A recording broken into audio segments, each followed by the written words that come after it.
All right, how are we doing today, folks? We are live once again, waiting on the Campfire chat to start. We got, what, about just under 9 minutes before that kicks off. So we're going to wait for this, watch this, see what they talk about, see what these buffs to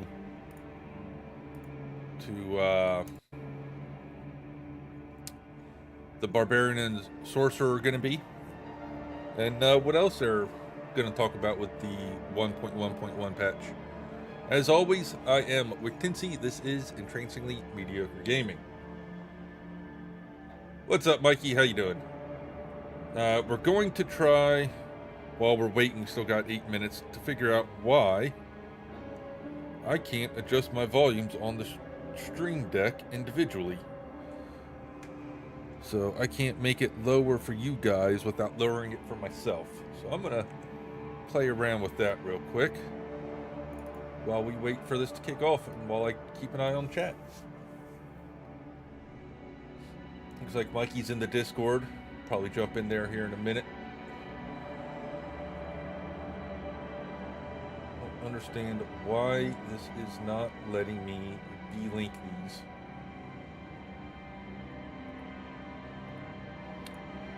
I did it with other ones, but I'm not sure why this one is not working.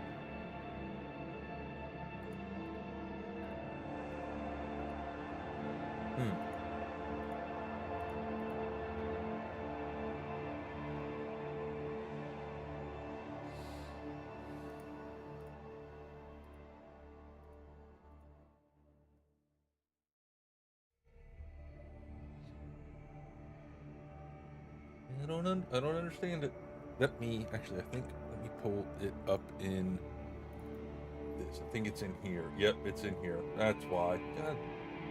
Simple, easy fix. It wasn't in Stream Deck. It's in the Wavelink software for my microphone. Because of course it is.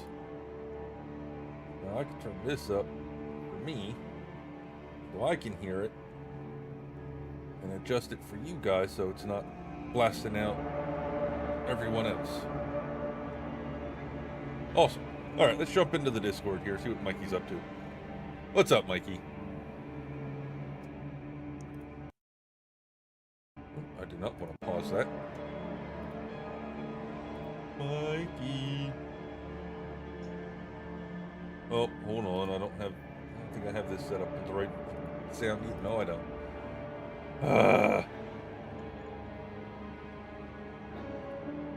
There we go. Well, because I want to change some fucking sounds around and volumes around. Everything gets screwed up. Say something, Mikey. There we go. Now I can hear you.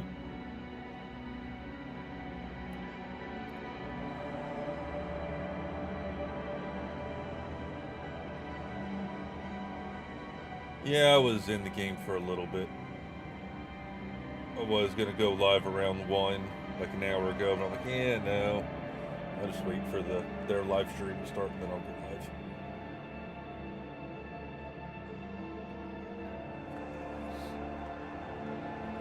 live. Well, we only got 5 more minutes here till this kicks off.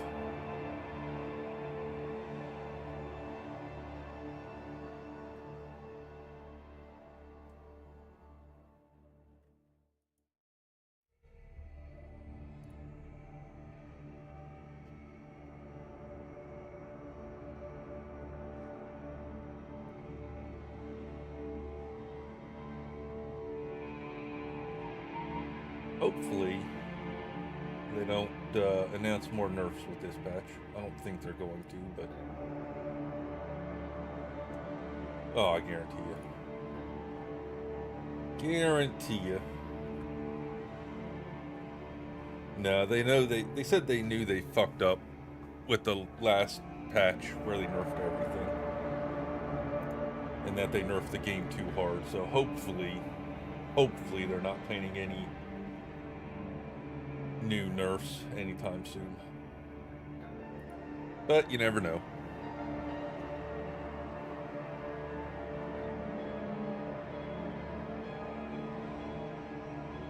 PvP player.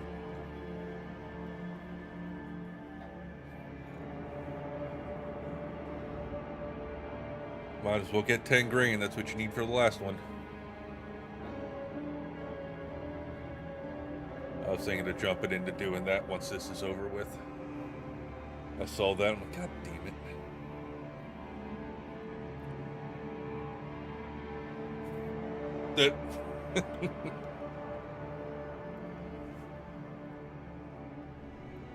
No, I just hit, I think, 55 earlier.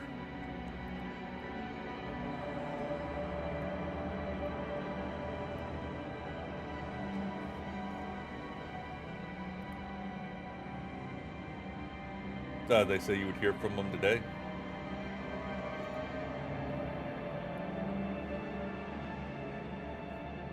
Well, if you don't hear from them before you got to go to work, just call them up and be like, hey, just check it in.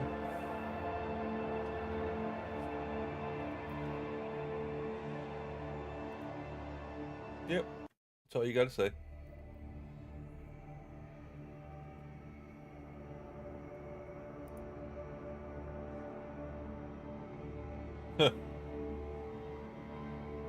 Yeah, that's a little much.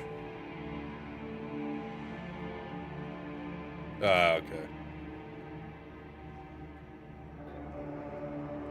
Yeah, so they could just have forgot or misplaced the paperwork, or they got other things going on at the moment. You just give them a buzz, be like, hey, I was told I was going to hear from you, just wondering what's going on.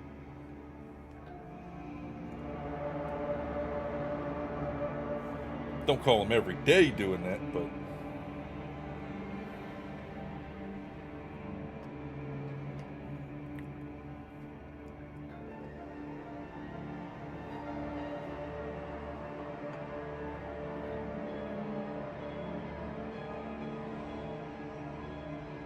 Oh my God, the timer went away. I want to know how my microphone gain keeps fucking changing on the microphone itself when I don't touch it.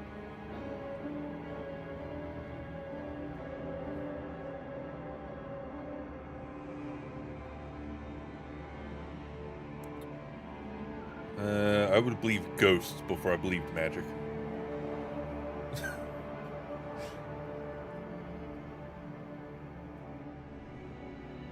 I don't know. I don't hear any chains rattling. I don't hear anyone going, ooh. Can I hang out here for a nice little campfire? I'll bring s'mores. That's all I ask. Bring some food and you're good to go. What's up, Reno? How you doing, man? It should be starting soon, like in a minute or less. The timer went away. But it's supposed to start at 2 p.m. my time, so we got like a minute.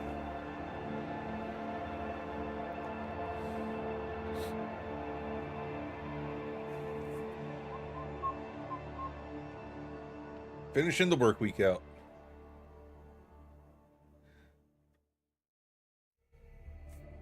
Oh, fuck him. I ran into him yesterday. He fucking killed me.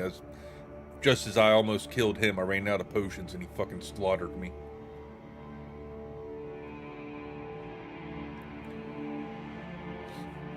And now you get to look forward to the weekend, Reno. Oh, here we go. Tell me they're playing this cutscene again. Are we gonna have to watch this cutscene at the beginning of every fucking campfire chat? Because although a great evil is receding, Jesus. A new festering curse now spreads its corruption across the land. More dangerous, more... Hopefully that's loud enough for you guys. If not, let me know and I can turn it up. I have found a way to stop this plague. To rip the dark power of these monsters from their very core and turn it to our So I had to watch this cutscene, and this is the third campfire chat now. I had to watch this cutscene when the season went live. But I cannot do this alone. My allies have fallen. My strength so did I. is dwindling. I should have skipped it when I was playing, when I started the season, but I didn't. I was like, why does this look familiar? Like, oh yeah, I've seen it 3 times already.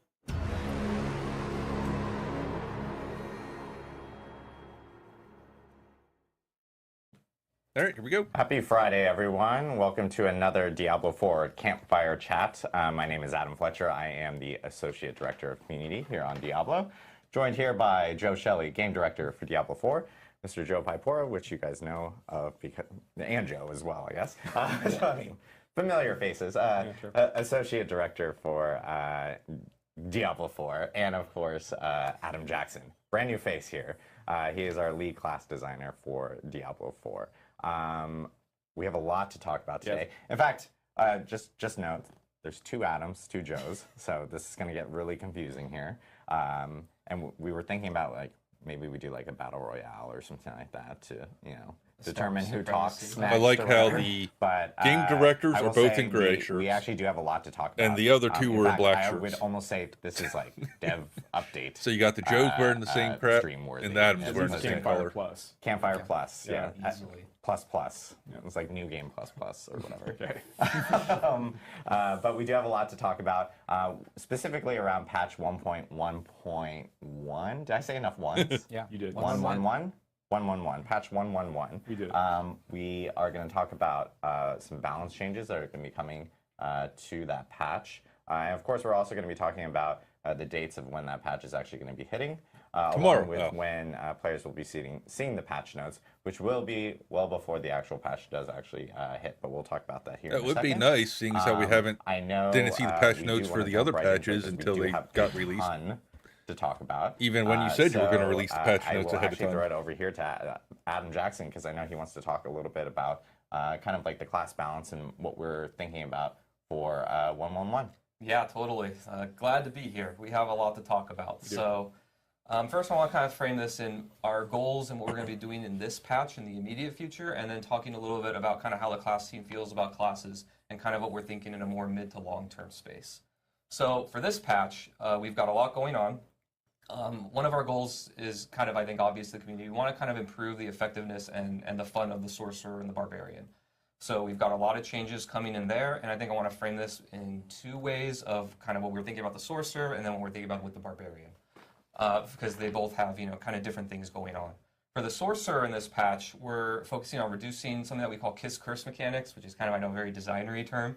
But it's this idea that we give you a really cool power effect, and then we kind of take something away or make it nerfed or nerf some other part of you in some way, usually for balance reasons, to make sure that it's not just out of control in power. Yeah, usually the idea there is, like, to your point, it's like, so we really have, like, 20% we can afford to give you, but if we take 10% of something else away, we can give you 30% or 35% and feel a little bit better about that. Exactly. Usually it's to sell a fantasy in a really strong way, but we can't, like, do that justifiably without just breaking the mechanic. Yeah, Reno, this patch will hopefully be nice a little too for all the Barb so and Sorcerer players. In some cases. Hopefully. And then the other one is we'll see what they say here. We know that the Sorcerers typically have a tough time, when they start pushing those later Nightmare Dungeon tiers. And so we're going to be looking at ways to increase that specifically. And an example of that Kiss Curse mechanic is the Serpentine aspect. If you know that one, it's the one where you can spawn an additional Hydra, but it reduces the duration of your Hydras. That's just no longer going to reduce the duration. It's actually going to increase it. So that's an example of something. We'll go into more detail later. For the Barbarian, we're focusing on improving the early game and making it feel better and just more fluid. We're going to be improving the Fury generation that you get from your basic skills. And then we're also looking at the late game for the Barbarian by making a lot of their uniques more attractive and effective. So you're going to see later when we go through the notes that we're going to be changing around usually about one affix per unique from something that really isn't that attractive for players to something that they really, really want, which we think will help make those items really exciting. So they're changing aspects and everything. When we make changes to items, specifically items like uniques, many of these changes only take effect on new items, right? Like I think we have an example of the Hellhammer here. Yeah, kind of. It's a little bit more complex than that. So we're going to delve into one of our examples of what we're updating here. But when we update a unique item, we actually update Hellhammer in two different ways. Okay, so they changed. We're increasing the duration that the ground is going to be ignited and burning, and then we're also increasing the damage, and that's the actual unique effect power, the exciting thing that the item does. So they changed the damage to crowd control to critical strike damage. Where we're actually granting you a bonus critical strike damage and removing the bonus damage to crowd control enemies, right? So on the left, what you see here, when you log into the game, after this patch, the left version is what you're going to get. So you're not going to get the critical strike damage change where the actual item affix there, the rule changed, but you are going to get the updates to the upheaval, lasting longer, and doing more damage. On the right, when you find your new items after the patch, you're going to get the new affixes, the new rules, and things on the item. So they're not changing the ones already in the game. New versions of these items will have all of the buffs we're talking about. New versions will have everything new, and the old versions will get the new stuff on the actual legendary effects, but then you won't have the new item stats on it. Got it. Thank you. Yeah, so going back to kind of other things that we're looking at. So that's the Sorcerer and the Barbarian what we're focusing on. Then generally across all classes, we're doing a few other things as well. We're looking at builds that aren't really hitting a high enough power level, and we're going to be just buffing them and increasing the power of them, so they should feel better and be more competitive. We're also going to be looking at increasing the attractiveness of kind of uniques across the board. We're focusing on Sorcerer and Barbarian for this patch, but we actually believe that we can do this kind of thing across the board. There's a lot of uniques that we think aren't really hitting the mark. It's something that's kind of a tough thing that we talk about a lot on the team, because the roles and the things that the uniques have as far as their item power are all fixed, right? They can't re-roll different stats all over the place.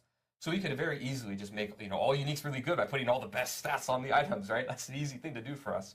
But we kind of have a push and pull there where we don't want to just make all of them clearly the best items in the game because they have all the best stats and they have how to grind the uniques again. Yep, that's exactly it, Reno. Something that's really unique and attractive about them, and you have to kind of... You got it once, and you got to get it again. Build. But we think that we are just not hitting but the at mark least on a lot of them, so we're boosting them a little aspects bit on them are getting the update, just not the stats themselves. Next, we're going to be looking at opening up build-specific designs to be more widely useful. So there's a lot of effects on legendary powers and in other places where this effect only works in a very narrow use case, like only on a single skill or a single group of skills, or we're using a certain proc to get it. And in many cases, we're just going to open that up to be more widely usable, so that players can actually, use them in more different builds or different ways. One example of this that we'll go over later is Chain Lightning's upgrade, Greater Chain Lightning. Currently, it gives you the bounces of Chain Lightning do bonus damage when it bounces off of you. And we're going to change that so that it just does bonus damage when it bounces off of anything.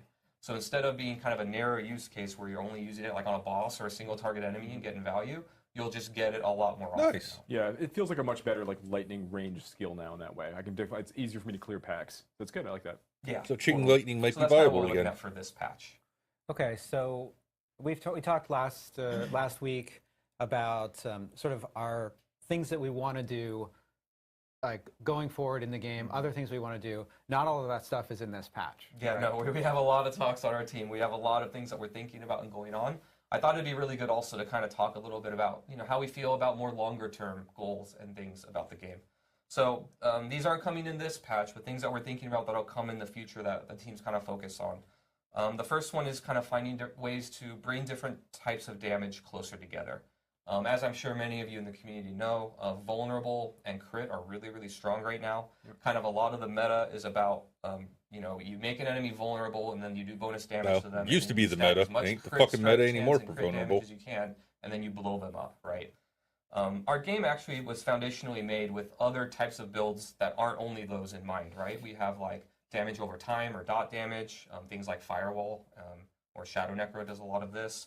We also have Overpower as a mechanic in our game, and these other different ways to build your character, we want them to have parity with, vulnerable and crit damage. So we're going to be trying to find, our goal is to find a way, and we're working on it right now, that all those different ways of dealing damage have a lot of parity. So no matter if you're an Overpower build or a crit build or a damage over time build, you will be relatively equal in power to all of the other different types of ways to play. That'd be nice. So another one that we're looking at is adding scaling Actually to balancing builds the and effects damage. that don't really scale very well in the game. This is something that I think is a big opportunity for us to open up just excitement in different builds in the game. And what I mean by this is we have a lot of legendary powers and effects that spawn a new thing.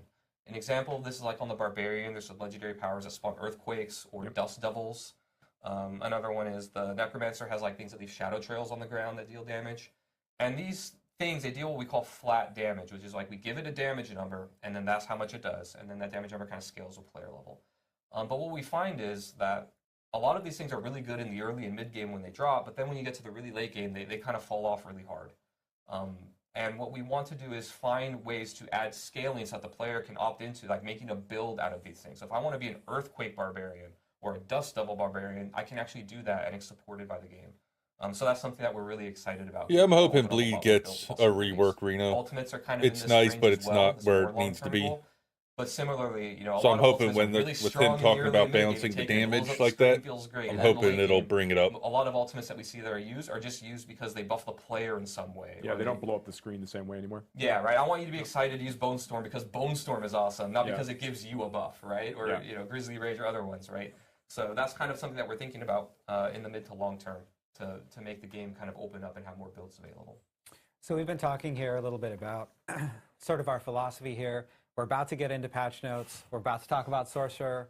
But we thought that it was important to talk a little bit about this philosophy, both because we want to be very transparent in terms of like how we're thinking about the game and what kinds of like why we're making changes, both so that when you see changes, you can understand what we're thinking, like what we're going for, and also so that we can incorporate feedback from the community, feedback from you into these kinds of changes. Yeah, and that goes down even to the format for this particular live stream, right? So like we're gonna go through a lot of details really, really soon, which I think people are really excited about. I hope people are really excited about because we're gonna have a lot of those. And then afterwards, we want to hear back from the community about like how how this worked. Like, was this the best way to get this information? Did you get a lot of good data from us, and do you understand why we're doing making the changes that we are? Right, and to Joe's point, again, it is really useful for you to understand these things. It's going to help with the feedback that you give us back. We know whether we're hitting it or not. Yeah, and this is like a multi-stage type of thing. So we're actually gonna. You guys are about to see a ton of slides here in a second, going through pretty much all the different detailed balance changes that are coming across the classes. But then, like we said, like we do plan on releasing patch notes so that you guys can actually read them in more detail. And in those patch notes will be additional information such as like all the bug fixes and so forth that will be coming in with the game itself with 1.1.1. So. Do we know when we're getting the? We plan on releasing those? So we are. Look at this. We had I'm just planned asking- this to I'm talk asking the about it question, later, so, I and mean, now all like. right, sorry. And now you're just gonna spoil it. We're actually gonna release patch notes, full patch notes. You guys will see these patch notes first here on the stream, but we will release patch notes next Wednesday. On August 2nd, so that everyone will end up seeing it. We'll talk about the patch date here at the end of the stream. We're closer to the end of the stream. Yeah, so just wait for the end of the stream. We'll talk about when that's going to go out. But what we do want to do is we do want Well, to jump hopefully- straight into the balance changes and so forth. Yeah. And we do want to start off release of the with, patch is like some Friday to sorcerers. give people a So chance we to have read a the lot goddamn of different patch slides notes. and changes here that we do want to detail. So Adam, I know wants to go through them all. Yeah, totally. So I think what I'll do is just give you a few moments to look at the screen and kind of see what we're doing, and then talk high level about some of the bigger changes here. So Fireball's Firebolt is one radius is increased by we're changing Firebolt to 50%. basically just generate mana when you hit an enemy. Before it was only generated when you hit a burning enemy. So when you would just try and cast Firebolt, without Fireball's doing critical anything strike else, you damage would always increased by miss the first hit 20%. of getting the mana, which Yeah, is Bonus is that always increased to felt bad. 30% Yeah, so if negative Fireball feedback hits loops, 3 we're or just more gonna make enemies. it, feel nice. So you still feel nice about burning things and piercing, but you just get it more often. Probably another big one here is That's the nuts. greater chain lightning change I talked about, where every time that it bounces, the next hit would deal damage rather than only bouncing off of you. And then we're also buffing the other choice for destructive chain lightning, so you get more crackling energies. So Chain Lightning gets a Next 5% one is bonus for no the matter what it passives. bounces These are off all of for the each key bounce. passives at the bottom of the skill tree. Isu's Ferocity is a big one. You're going to see a lot of these kinds of changes where it used to work kind of in a more narrow use case, and now it works in a case that it didn't, so that's just generically good. This one, it used to not really work on bosses very well. You had to kill enemies by critting them to get the bonus, and now you can also get Your it during boss fights combustion by just hitting the passive, boss and burning critting them. effects deal So you'll just have uptime 20% and usefulness in a fight that it times didn't before. increased damage plus an additional 2%. Next, Yeah, I for went too far. Paragon, I we're going to didn't get talk. to read it all. Let's see. We've got these are a lot of the defensive changes that we talked about. So you've got some damage reduction increases to a lot of the glyphs and nodes across the board. Again, we're targeting that late game survivability for the sorcerer. Another one that kind of opens up more ways to play and just makes it more usable is the Searing Heat Legendary node. This one is when you cast Fireball or Meteor. Now it just increases your crit strike chance across the board for 5 seconds, so you can get that crit strike and use it on any of your skills rather than only on them. Yeah, damage reduction is actually like extremely strong in Yes. Diablo 4. It's really, really good. Yeah. So these things should be pretty impactful. Yep. We can go next one. All right, so here we've got some more Paragon nodes. Again, damage reduction across the board. Keep in mind that also on some of the rare nodes, you can see them twice in a board rather than only once for the glyphs. So that means that this is actually like doubled if you go for both of them. And then we're also increasing the maximum life bonus on a couple of nodes. Again, just targeting that late game survivability. Well, at least here they're trying to figure out some way to bring the Now introduction legendary back up. servers, there's a lot to chew on here. There's So- your first one, Serpentine. Yep, there it is. That's one we talked about before. So now you can have a Hydra Have active, one and additional instead of the Hydra duration being active, and decreased, Hydra's it's duration actually is gonna be increased by increased. 14 to 24%. Next, we've got some, again, damage buff numbers to things that are underperforming. Aspect of 3 curses is one that I'm particularly excited about. Before, this one used to be that it only increased your crit damage of meteor only and only against healthy enemies. So it was 1 skill and only healthy enemies. Now it's going to work on meteor and fireball, and you get half of the bonus all the time, and then an extra bonus against healthy enemies. So now you can use this in builds that you weren't able to at all before. Jesus. The next one is pretty good, is gravitational aspects. This one was it used to reduce your damage in exchange for the lightnings orbiting around you. Now we're going to increase it. So again, that's a pretty big swing in power. Next, we've got recharging aspect. This one was kind of similar to the change that we did to chain lightning to that bonus baseline. It used to only give you mana when it bounced off of you. Now it's going to give you mana when it bounces off of everything. So again, a lot more usable. And in combination with that Unbroken Tether, I think chain lightning players are going to be eating pretty this patch. We're also increasing the bonuses of chain lightning that you get when that proc happens. So lots of chain lightning bounces. They give you lots of things. Should be really fun. We're also putting a new legendary into the game. This is the Mage Lord's aspect. This one makes your Veer's Mastery Key passive, the damage reduction there, be increased by quite a bit so that you can survive when you're in that melee range. And let me see here. Some Snow Veiled aspect is getting a pretty big generic buff, where before it just gave you Unstoppable when you used Frost Armor. I believe that's gotta be Frost Armor. But now it also gives you bonus armor when you use it as well, just generally more useful. Incendiary aspect terrifies me, but we're doing it. This one used to be that it procced off of all of your burning damage. So your burning damage could give you mana, and now it's going to just do it off of your pyromancy skills damage. So this opens up meteor, fireball, all of those other skills that aren't really firewall. I think that's good for that one. Well, that's And then good. for They uniques, make we've that got the aspect Gloves more of the viable. Illuminator. This is the one where your fireballs bounce and deal AoE damage. Before, when you got this, it was kind of in a very weird place where the bounces could do it pretty often in such a way where you'd only hit an enemy once with a bounce. And we have to put this damage penalty on it because, you can hit enemies multiple times with it, and it's AoE, and gives you a bunch of procs of all of your stuff, so it's really, really strong.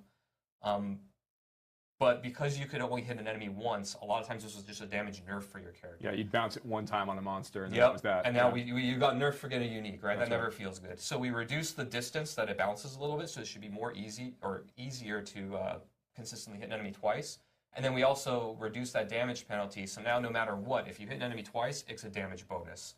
And then we also replaced one of its affixes from damage to stunned to lucky hit to restore resource. And since this thing, bounces and hits enemies a lot of time, the lucky hit procs are very powerful with this. So we think this will be a lot more attractive for players. All right, moving on to the Barbarian. So, like I said before, almost like we're a whole class increasing the rework. Fury generation of all of those basic skills. So you're just going to get more Fury in the early game so that you can, do that basic core skill loop a little more often. So it should be more fun. Double swings gain a damage buff. Ruptures gain a damage buff. Charges gain a damage buff. And one of the enhancements is increasing that vulnerable duration. So it should hopefully be more attractive.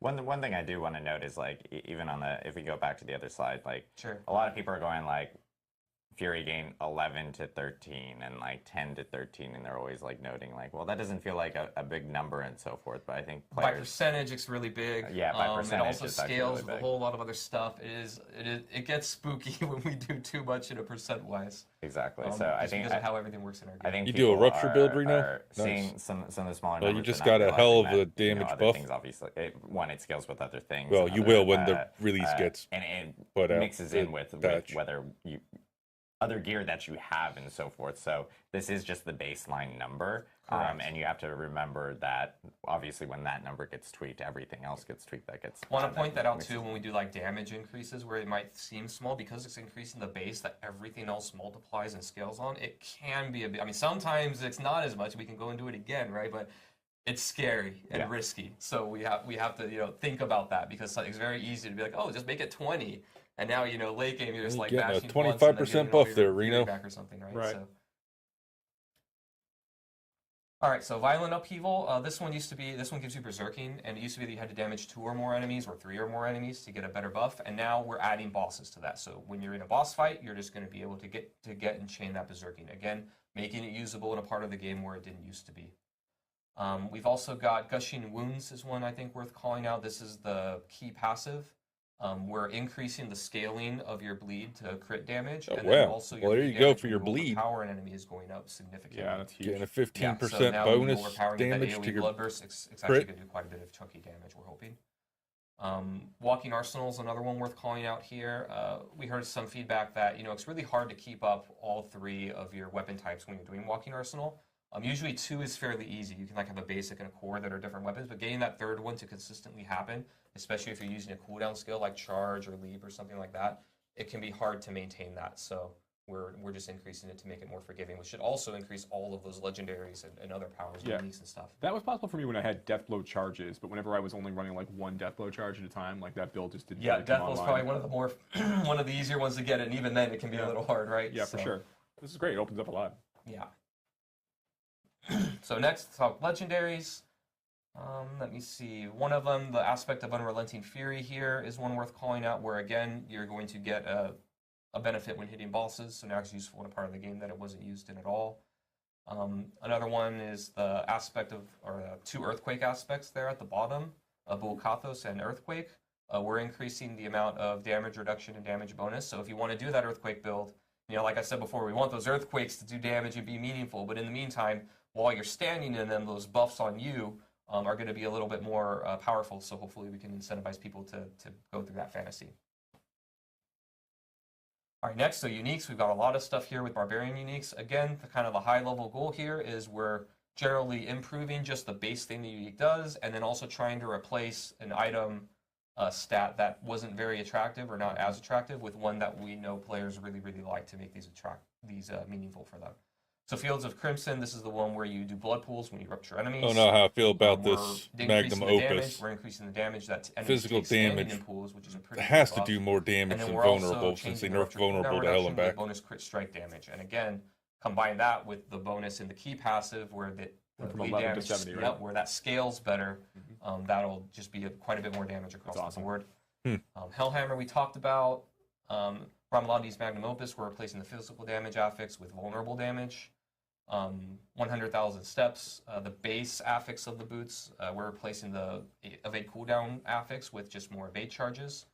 And then we're also replacing the damage against stun enemies with bonus movement speed, which you'll see a couple times in boots that we're doing because we know how attractive that stat is. Let's talk about. sorry. So, I was just going to say we said that we were going to buff Sorceress and Barbarian. We're going to make some changes in 1.1. But Adam, you've been working on. We don't want to leave the other 3 classes out, right? Yeah, totally. Most of these changes that you've seen are for Sork and Barb. But I think we had some time to make some changes to the other classes We too. totally did, so we can go Yeah, on good. here. One thing I do want to call out, though, the focus of the patch is the Sorcerer or the Barbarian, so you're going to see a lot more for them, but we wanted to give the other classes something exciting as well. Oh, so they're giving Rogues the are other actually classes eating some love in pretty this well patch right now, too. so they're Nice. pretty good, but we still found some things of underused things to buff. Probably one of the more big ones here is Forceful Arrow. We're changing the functionality here so that every time that you cast, third cast of the arrow just pierces all enemies, which is a pretty big just generic bonus. We got some feedback on Rain of Arrows that it was kind of weird that the second wave was the one that knocked all the enemies down, because a lot of times, you cast a skill and the combat is in a certain state where the enemies are where you want to hit them and probably where you want to CC them, because you usually want to group stuff up to CC them. But because it happens on the second wave, the first wave comes, does a little damage to everything, They all move. and then they all move, and then everything goes and falls apart, right? So this just makes it more reliable. It sets itself up. It sets itself up, yeah, exactly. Here, let me look if there's anything noteworthy. There's some buffs to things that are underused. So the aspect of Elusive Menace no longer requires hits to be from close enemies. So again, we're just making things more generically usable.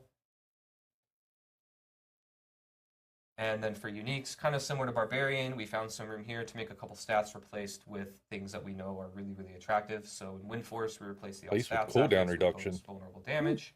And then the Word of Hakan, we replace ultimate damage with cooldown reduction. Now the question is, what are they doing with cooldown reduction? So Druid, kind of similar to what I said about the Barbarian, about that early game, kind of feeling a little bit slow. We're also improving all the spirit Hot generation. damn, of I the can get Druid's 1 basic extra skills. essence So per across the cast board, of Storm you're just gonna be Strike. able to get to those core skill casts a little bit easier. We're also improving the passive damage generally of a lot of their companion skills. So your Damn, yeah, wolves they are going are. to feel better. The both passive and active damage is going up. The upgrades for the wolves are all going to be a little bit more powerful. I don't think it's going to outdo the landslide build I'm And then rocking same thing though. for ravens, their passive damage is going up. And then brutal ravens, this is the one that gives you another little, a couple more little ravens to go peck your enemies to death. They're also going to peck a little bit harder, so a little bit more fantasy fulfilling there, I think. Yeah, And then we're I also agree, looking at Reno. rabies. We know that It also poison doesn't druid, help that they like, nerfed so if I want to do pure poison, vulnerable to hell and back. So vulnerable's vulnerable's a pretty meaty upgrade there. one of in those damage. stats. Is it really This will going to also, make by it the way, improve the any legendary- difference this over legendary like the where physical wolves damage can't on that cast one rabies, barbarian that's thing? also going to be improved by this. So just that whole archetype will be better. And then for legendaries and the class mechanic, we're just buffing some things that are a little bit underutilized, so they'll just be stronger. Lucky hit chance increased from 20 to And then 40%. Necromancer, so here we've got quite a few things going on. Bone Spirit, this is the Necro. enhanced What we Bone got? Spirit, which is where when you crit enemies with the Bone Spirit, you get cooldown reduction. Bone We're Spirit. increasing Yeah, that from Bone 6 to Spirit's 7 always been seconds, so it should garbage. be a little more friendly to players in this current state of the game. The Wither legendary upgrade here, this is the one where your shadow dot damage is going up, and we added a new way to scale that damage in the legendary space. We got feedback that this really just wasn't scaling enough to be meaningful, even when you invested a lot into Everything willpower. has vulnerable. So yeah. now you're just going to get a Yeah, lot but more what bang I'm for your saying buck is they because nerfed vulnerable the so requirement is hard. less, so you're going to get If you more have procs of the increase to your a damage plus and 10% chance to proc that damage, vulnerable or a and plus also just your 10% bonus damage physical, straight up is I'm gonna not be sure better. which So one of those would Shadow actually Boost do should be more a lot better. damage. Empowering Reaper, we got some feedback that totally makes sense to me now, and a year ago me should have thought of this. But the way that this used to work was Sever would spawn a pool of blight under enemies, and the chance was based on you critting them. So the idea was you would create a crit build, and then you turn your crit into these pools of damage, right? That sounds kind of cool. But it turns out, crit doesn't work with dots at all. So that pool doesn't get scaled with the way that you make the pool. So it just doesn't work. I think this design-wise. used to I be take the blame for 5% that. because I was But rocking now we're exposed changing it so you flesh just on have to my damage enemies to spawn those pools of on my blight. So now necro. this can actually be more friendly. So they upped that by more friendly to dot 5%. builds. So get it to And proc then even aspect more of often. exposed flesh. This And one I- used to have the same effect, but only when hitting vulnerable enemies with bone skills. So now you Okay, can that's just what they get did. we have a new resource mechanic for all the So now it's necromancer specs that aren't bone. anything, just not bone. Okay. And then here, let me see, probably one of the big ones to call it, even though it's just a number buff, is Aspect of Torment. That essence regeneration was just woefully undertuned, so we increased it pretty significantly. Hulking Aspect, this one, I'm hoping gets to see more play. This used to be a resource legendary, which looking at it now, was a little weird, because it doesn't actually give you resource, it's just cooldown reduction on the golem skill. So we're going to move that to a utility. So now you can put this on your boots and other places that you didn't have to, and it doesn't have to take that prime ring slot to use this legendary. And then we're also updating the effect a little bit to be Ew. stronger. And then for uniques, kind of similar to what I said before, the Greaves of the Empty They're Tomb. taking away intelligence and putting on Yeah, movement changing speed. the bonus Intelligence affix for to the replace with necro bonus move speed, is which where I know you is get your particularly attractive for necromancer players. damage from. Yeah, mobility for Oh necromancers. yeah, well, necromancers. They may want I mean, they mobility a need little it, bit. Usually but the still, slower, that's the slower, less damage. Individuals in the group. So Yeah, helping them out a little bit. The following attacks now do Here, reduce this is damage a to monster druid change, and but it impacts necromancer really, minions. so necromancer and druid. But these attacks now from the Balrog and some elite affixes are going to be dealing reduced damage to necromancer minions and druid companions. So your pets will just die less often to these things. And then now we got some of our generic updates. We only have a couple of them. The first one is to a Malignant Heart. This is the Caged Heart of Spellbreaking. And this one used to say that when you took elemental damage, you gained damage resistance to that element, right? It was thematic to reducing only that element. But we found that was really, really narrow. Again, trying to open things up so it's not so narrowly useful that you're not going to ever take it. So now it's just going to give you just generic damage reduction when you take elemental damage.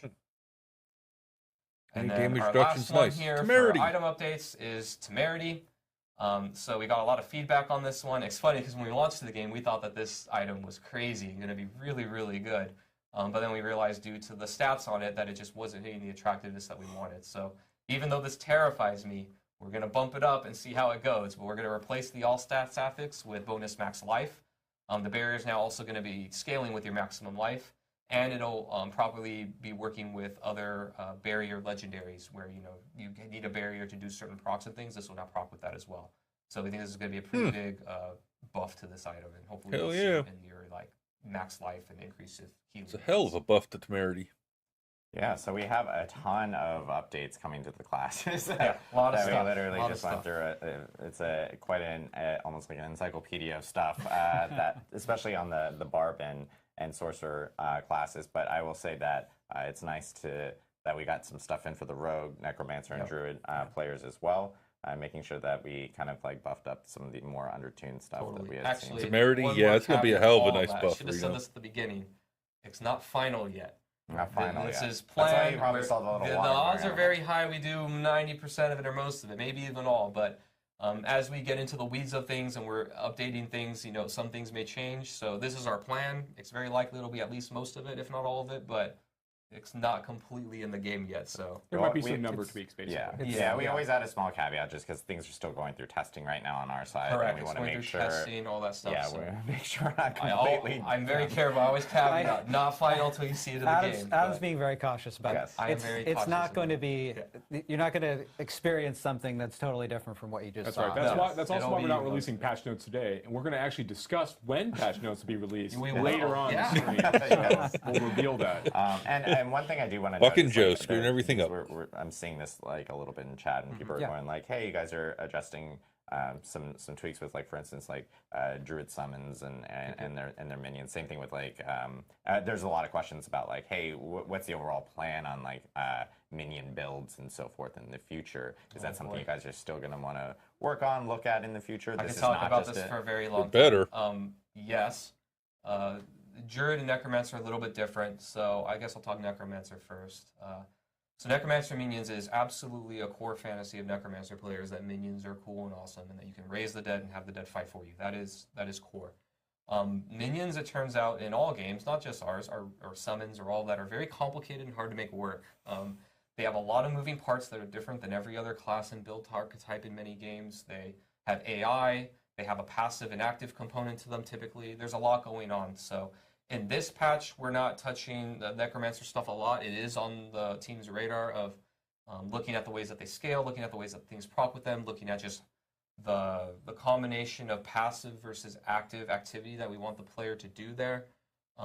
So there's definitely a lot going on there. We are thinking about it. There will be stuff coming, but no promises on when, but we are actively talking about it. Druid is a little bit different because from the ground up, the class fantasy is not only minions, right? It's like a specific build and way to play. One of the things that we were concerned about when launching the game is we didn't want the Druid to like have just as many or more companions than the Necromancer, and they're stronger. It's like, where's the fantasy of the Necromancer if the Druid does it better, right? So that was something that we contended with a lot. I'm sure that we're going to flex on that over time. We did add support. We still love companions on Druid, and we will absolutely be making it more of a thing, hence why we're buffing them a lot in this patch. But we are careful about the design space and the fantasy of the different classes, right? We don't want all the classes to be exactly the same because then you don't feel different when you're playing. You don't have new interesting mechanics that are between them.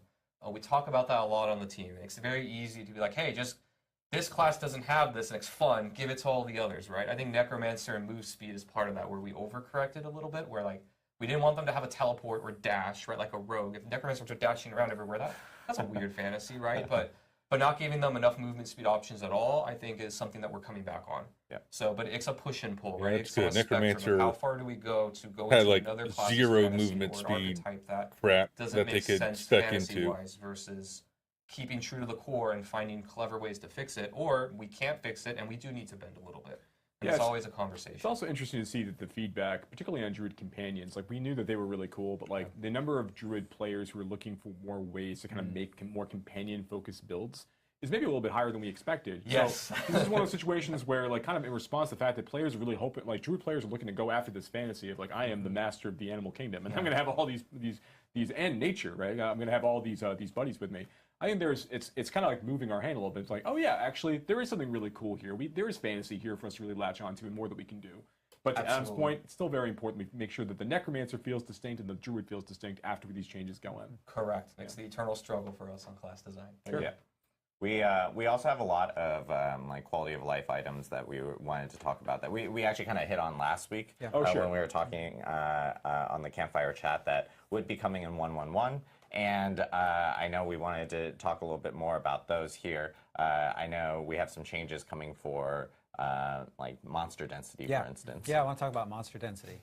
Yes, let's. So we've said a few times now that we're going to increase monster density in Nightmare Dungeons and Helltides. These changes are All in those people that 1.1.1. thought this like came we out with the said, last patch like I said last week. boggles my And mind. I think we have an image of an example of a Nightmare Dungeon that. So this is how it is today. Yeah. If you go into Nostravus Deepwood, of course, monsters are going to not be exactly like this, but this is an example of it. And then in 1.1.1, it's going to change. So you Holy can see shit. a lot more monsters here. There it is. And this is really going back to, we talked about our mission statement for the live game. It's like they almost doubled it. After you've achieved your build, being able to go in and mow down large numbers of enemies, deal with large numbers of enemies. That's sort of a core part of an ARPG that we want to make sure that we're delivering, especially in the end game content. So that's how to look for Nightmare Dungeons. On Helltide, we've been doing the same thing, increasing density. As I said last week, there are some areas of Helltide that are highly dense, and we want to make sure that all of our players across all of the different platforms that we support can enjoy this increased density. So it's not just the people with the absolute top-end equipment.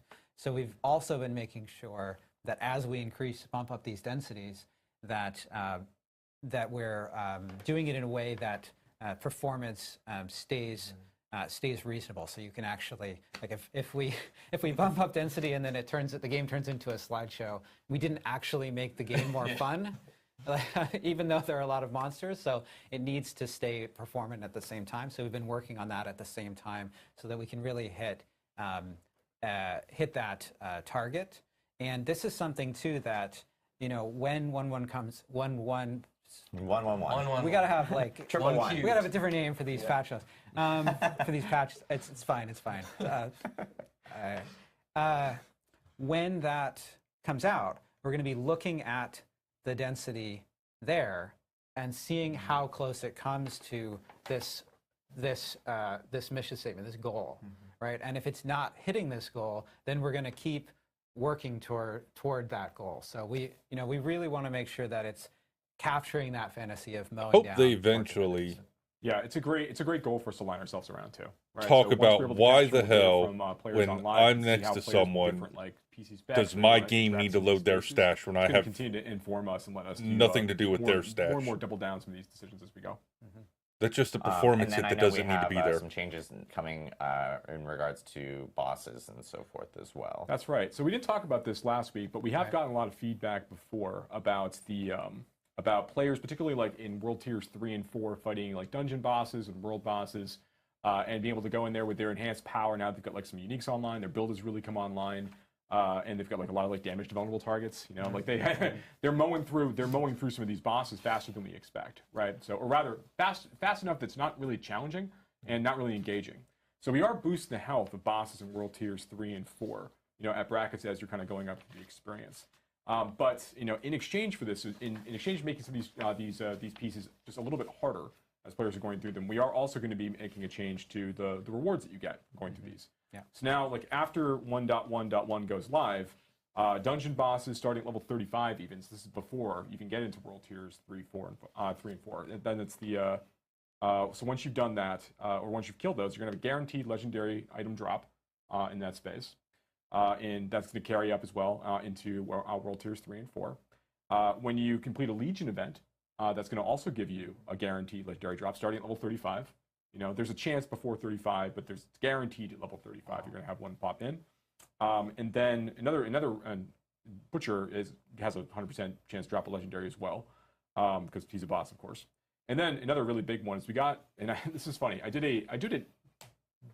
Please don't follow me on Twitter unless you really Once want the to see patch comes out, you're at least guaranteed I one did a Twitter legendary, poll which is a while nice. ago, where I basically bosses. just said, like, Instead of getting what do two you think is goddamn the rares. chance at which a treasure goblin will drop a legendary item. 10%. And I said it was like 10%, 25%, 40%, 50% with the 4 options. The majority of players, voters, I should say, right, all selected 10% was the chance, and everybody had their own, their feelings on it as they were kind of going through it. But the reality is at level, and I said level 50 Treasure Goblin as part of this, but the reality is they have a 50% chance to drop legendary items today. And that's like going back to like level 35. They've got a very, very high chance to drop legendary items, but So what you're saying is sometimes I kill a treasure goblin and it doesn't drop a legendary item. That's Yeah, correct. that's what I heard. That's exactly right. So basically, if you flip a quarter every 25 minutes, that's basically your chance to get a legendary item when you're fighting treasure goblins in the overworld. And it's very easy to have like tails, 5 times in a row, and then That's what happens to me every time. And as humans, we are 7 times more likely to remember a negative thing than a positive thing. So this is nothing wrong with there's nothing wrong with the player's perception of treasure goblins not feeling rewarding. You don't see them that frequently relative to other content types, and when you don't get a legendary item from something called a treasure goblin, that can feel bad. So what we decided to do is we've gone back and said, starting right at level 15 for treasure goblins, 15, they have a guaranteed legendary item drop chance when you kill one going forward. So now when you see treasure goblins on the map, you start hearing them snortling around in the corners of your screen. You know you need to go fight that thing. You need to take it out. You need to get a legendary item from it. That happens very, very early. So we think that's treasure goblins are now like going to really give a fun, legendary starting at updates 15 to kind of guaranteed. help get these things across. 50% isn't useful in this case. a 100%. hell of you a- feel like you're getting that power. 50% more fun. coin Nice flips. boom. No more coin flips. Yeah, actually And- probably more than 50% more fun. I will Say note, 100% more fun. Joe missed a wonderful opportunity to drag in Gabi, the goblin. The treasure goblin. It took me forever to get my first legendary on my Treasure druid. goblin just off screen. When season a 1 very started. large, plush. Here's he this is. giant treasure There goblin he is. that Look- absolutely doesn't fit on camera Look at how all. happy he is. And that now he- he's off how camera. he's He's legendary. lit now. Staring at Joe as he's literally talking Yeah, we have a about. lot of other stuff to discuss. Staring at Joe Very as he's important. literally talking about killing him. So yeah. They're happy to be of help. It is a plush creature. So yeah. I know, and so we talked more about, or you actually, when we were on the stream last week. Sorry, about 2 weeks in a row, you guys. We talked about respecs and so forth. So I know that is also coming in. Yeah, in 1.1.1. we just want to confirm that the stuff we said last week, we're going to reduce respec cost by 40%. Players are going to get an extra stash tab, and Elixir stat count is going to go up to 99. Yeah, and the stash tab is just purchables. How about a purchasable by refund default. all So on the it's Paragon just to board? Make sure people That's don't right. think we're just Yeah, selling it. Tab 1's 100K, Tab 2's 200K, Tab 3's 300K, Tab 4's going to be 400K. So you can buy that for your seasonal stash and for your eternal stash. Yes, exactly. And then one other thing that we did want to talk about, because this was a question that came up last week in regards to like the leaving dungeon options and like teleporting out of dungeons and so forth. And I know you wanted to talk more about that here today. I don't know. I think I explained it pretty well last time. So clear. So clear. There's a loop there. I don't know why anyone's confused. This is very clear. No, I'm just kidding. We're going to change it back to 3 seconds. Yes. Basically, the reason that we increased this is we have, in Diablo 4, we have a mechanic where when you're casting some kind of spell or power and you get hit by some damage, you don't get interrupted immediately. You have to take about 5% of your health and damage before it gets interrupted. And this makes things like town portaling back to town, leave dungeon, etc., feel a lot better. Saving a prisoner. Saving a prisoner, absolutely, yeah. Every time. So if you're taking like really incidental damage, it's not going to get interrupted. But we were worried about a case where you're in the middle of a high intensity combat fight or in the middle of a boss fight, and we felt like it was a little bit too easy to get out of that in terms, and that's actually what it's referring to with the loop, which again, I figured that's why they I felt like increased it by 2 I felt like I seconds. nailed it, but I guess you know. That's what I said. And so, you know, there are other ways that we could have solved that, right? We could have said like, oh, well, Yeah, they you seem get to pushed back listen on your cast, or to the like, community oh, well, it's only now. increased to 5 seconds, Especially if you're in a after boss fight or the, something like that. But ultimately, you know, 1.1 what patch where players everything got really nerfed at the beginning of the accurately season. pointed out is, look, this slows down the core loop of the game in a way that's not fun. Yeah. So we're just changing it back to 3 seconds. Yeah, so it was at 3 seconds, went to 5 seconds, going back to 3 seconds because obviously good player feedback from everyone. So I've got one more bonus thing to talk about too. So so we've been getting a lot of feedback, obviously, on the end game experience tiers 3 and 4, and Nightmare Dungeons are a really big part of that. Last week we talked about how we were going to be ensuring that the Nightmare Dungeon difficulty was scaled more appropriately. Right. So now, the tier 70 difficulty was the old version. Rather, the old version of tier 70 is now the tier 100 after the changes that we made to more accurately reflect the balance what's up, we have Arun? in Diablo 4 Look, versus that director's finally same talking. cartoon stuff we had. He's still getting prior to whiplash, tier though. 70 plus content. One other thing that we obviously are thinking about, the scaling difficulty is one part of this, but we also get plenty of feedback on some of the Nightmare Dungeon affixes themselves. And we know that some of these are sort of ones you're going to want to basically throw in the trash right away. So you're going to want to salvage these and get Citadel Dust immediately upon when some of these things kind of pop up. So a couple of the ones that we're actually going to be, for now, we're going to be removing a few of these as we think about reworking them or deciding what we want to do with them. But we're going to be taking these out in 1.1.1. They're not going to appear anymore. That is, so the first is Resource Drain. It's not going to be showing up in Nightmare Citadels anymore. Cold Enchanted is not going to be showing up in Nightmare Citadels anymore for a bit. And then Backstabber is being removed as well. Nice. As part of 1.1.1. Now, this is not by any means an exhaustive list of the things we'd want to adjust on the affix side. So you'll there's never lots have more to, that we wanna won't do have to kind deal of with improve those this experience. three It's just sort of while we're in mods these anymore things, these on are Nightmare problematic, Dungeons we have until adjustments we they wanna make put them back anyway. in. That's We want to awesome. go ahead and pull these out and just make the experience better today. That Cold Enchanted is so bad. Awesome to hear. I know that a lot of players have been giving feedback about specific Nightmare Dungeon affixes and everything. So it's great that we've been able to jump on a few of the ones that we know are problematic with the community and kind of pull them out and reevaluate and see what we can end up doing with those. So we did, obviously we talked about the date for the patch notes beforehand. I don't know what you mean.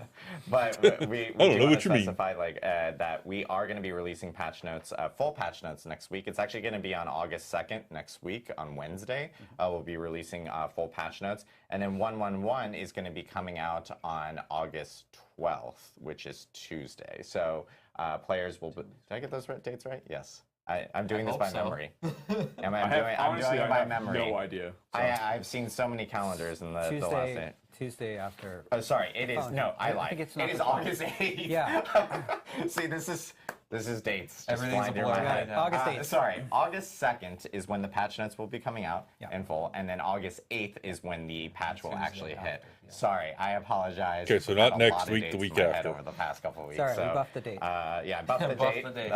Yeah, I don't mind That's nerfs also either, part of the Reno. patch notes. Playing the Bone so players Spear will be able to see Necro everything next before Wednesday. We'll Season be 1 posting started, those, so make sure to, I knew it was going to stay get tuned, of nerfed. I course, just on didn't think it was going to get nerfed that Diablo bad. social media, etc. We'll end up updating the patch notes there, so players can see it. Just remember, the patch is not that day. We're just posting the notes early so that players can actually see them. This goes back to exactly how we were talking about that we want to better communicate these notes here, similar to how we're doing this here on this Campfire chat. And then, of course, August 8th is when the patch will end up going live for all players so that they can actually experience it and jump through with all the changes that we are kind of detailing out here, and they'll be seeing in the final patch notes on Wednesday next week.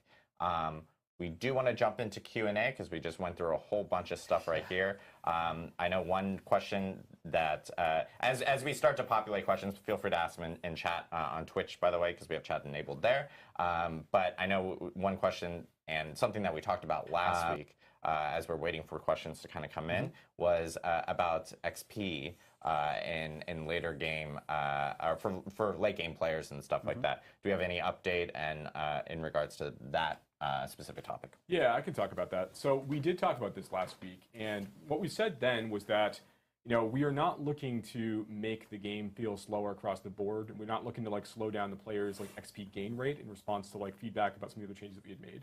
The goal was really, we want to make sure the players are having a good time progressing through World Tiers 3 and 4, not feeling like they're hitting a point where it's really, really difficult to make progress.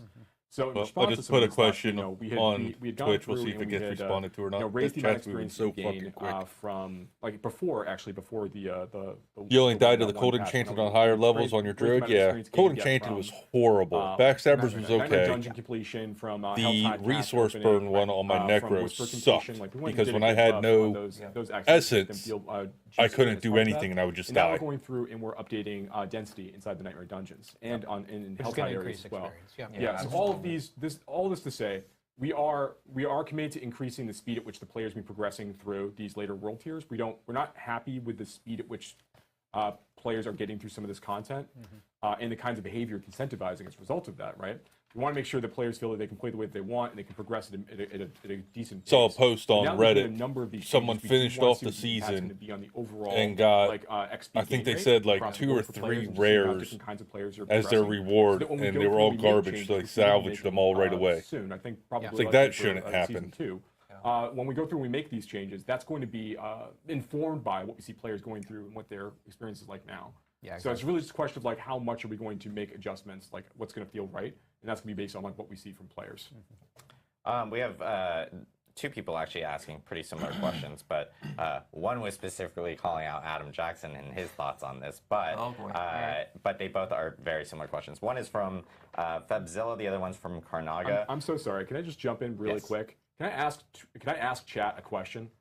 Do you, yes or no, do you want Adam to read the names of people that he's getting the questions from the chat? I think we should. Adam. Yes. Okay, he's saying he should. Okay. I think we should, just because I don't want to go into that whole situation, Oh, where fine. that other outlet Okay. made up names, and we don't do that. So, Sure. But Karnaga and Febzilla, they both ask about. People are all like, no. I knew it. Honestly, it would make my job so much easier. I know. I wish I Please could. finish your Well, question. we're going to Sorry. read these at least. Read But these, yeah. the question is about crowd control. Obviously, it is a huge and popular topic amongst the community. What are our thoughts about crowd control What are sucks we when you get planning hit on by doing about that here in the future? I bet we all have thoughts on that, actually. We do, yeah. Yes. Let me You just can say jump on first that, that we think that as you get into situations where there are lots of monsters on screen and high-end areas where the amount of damage that you're seeing going in and out is really high, so you're having to react really quickly.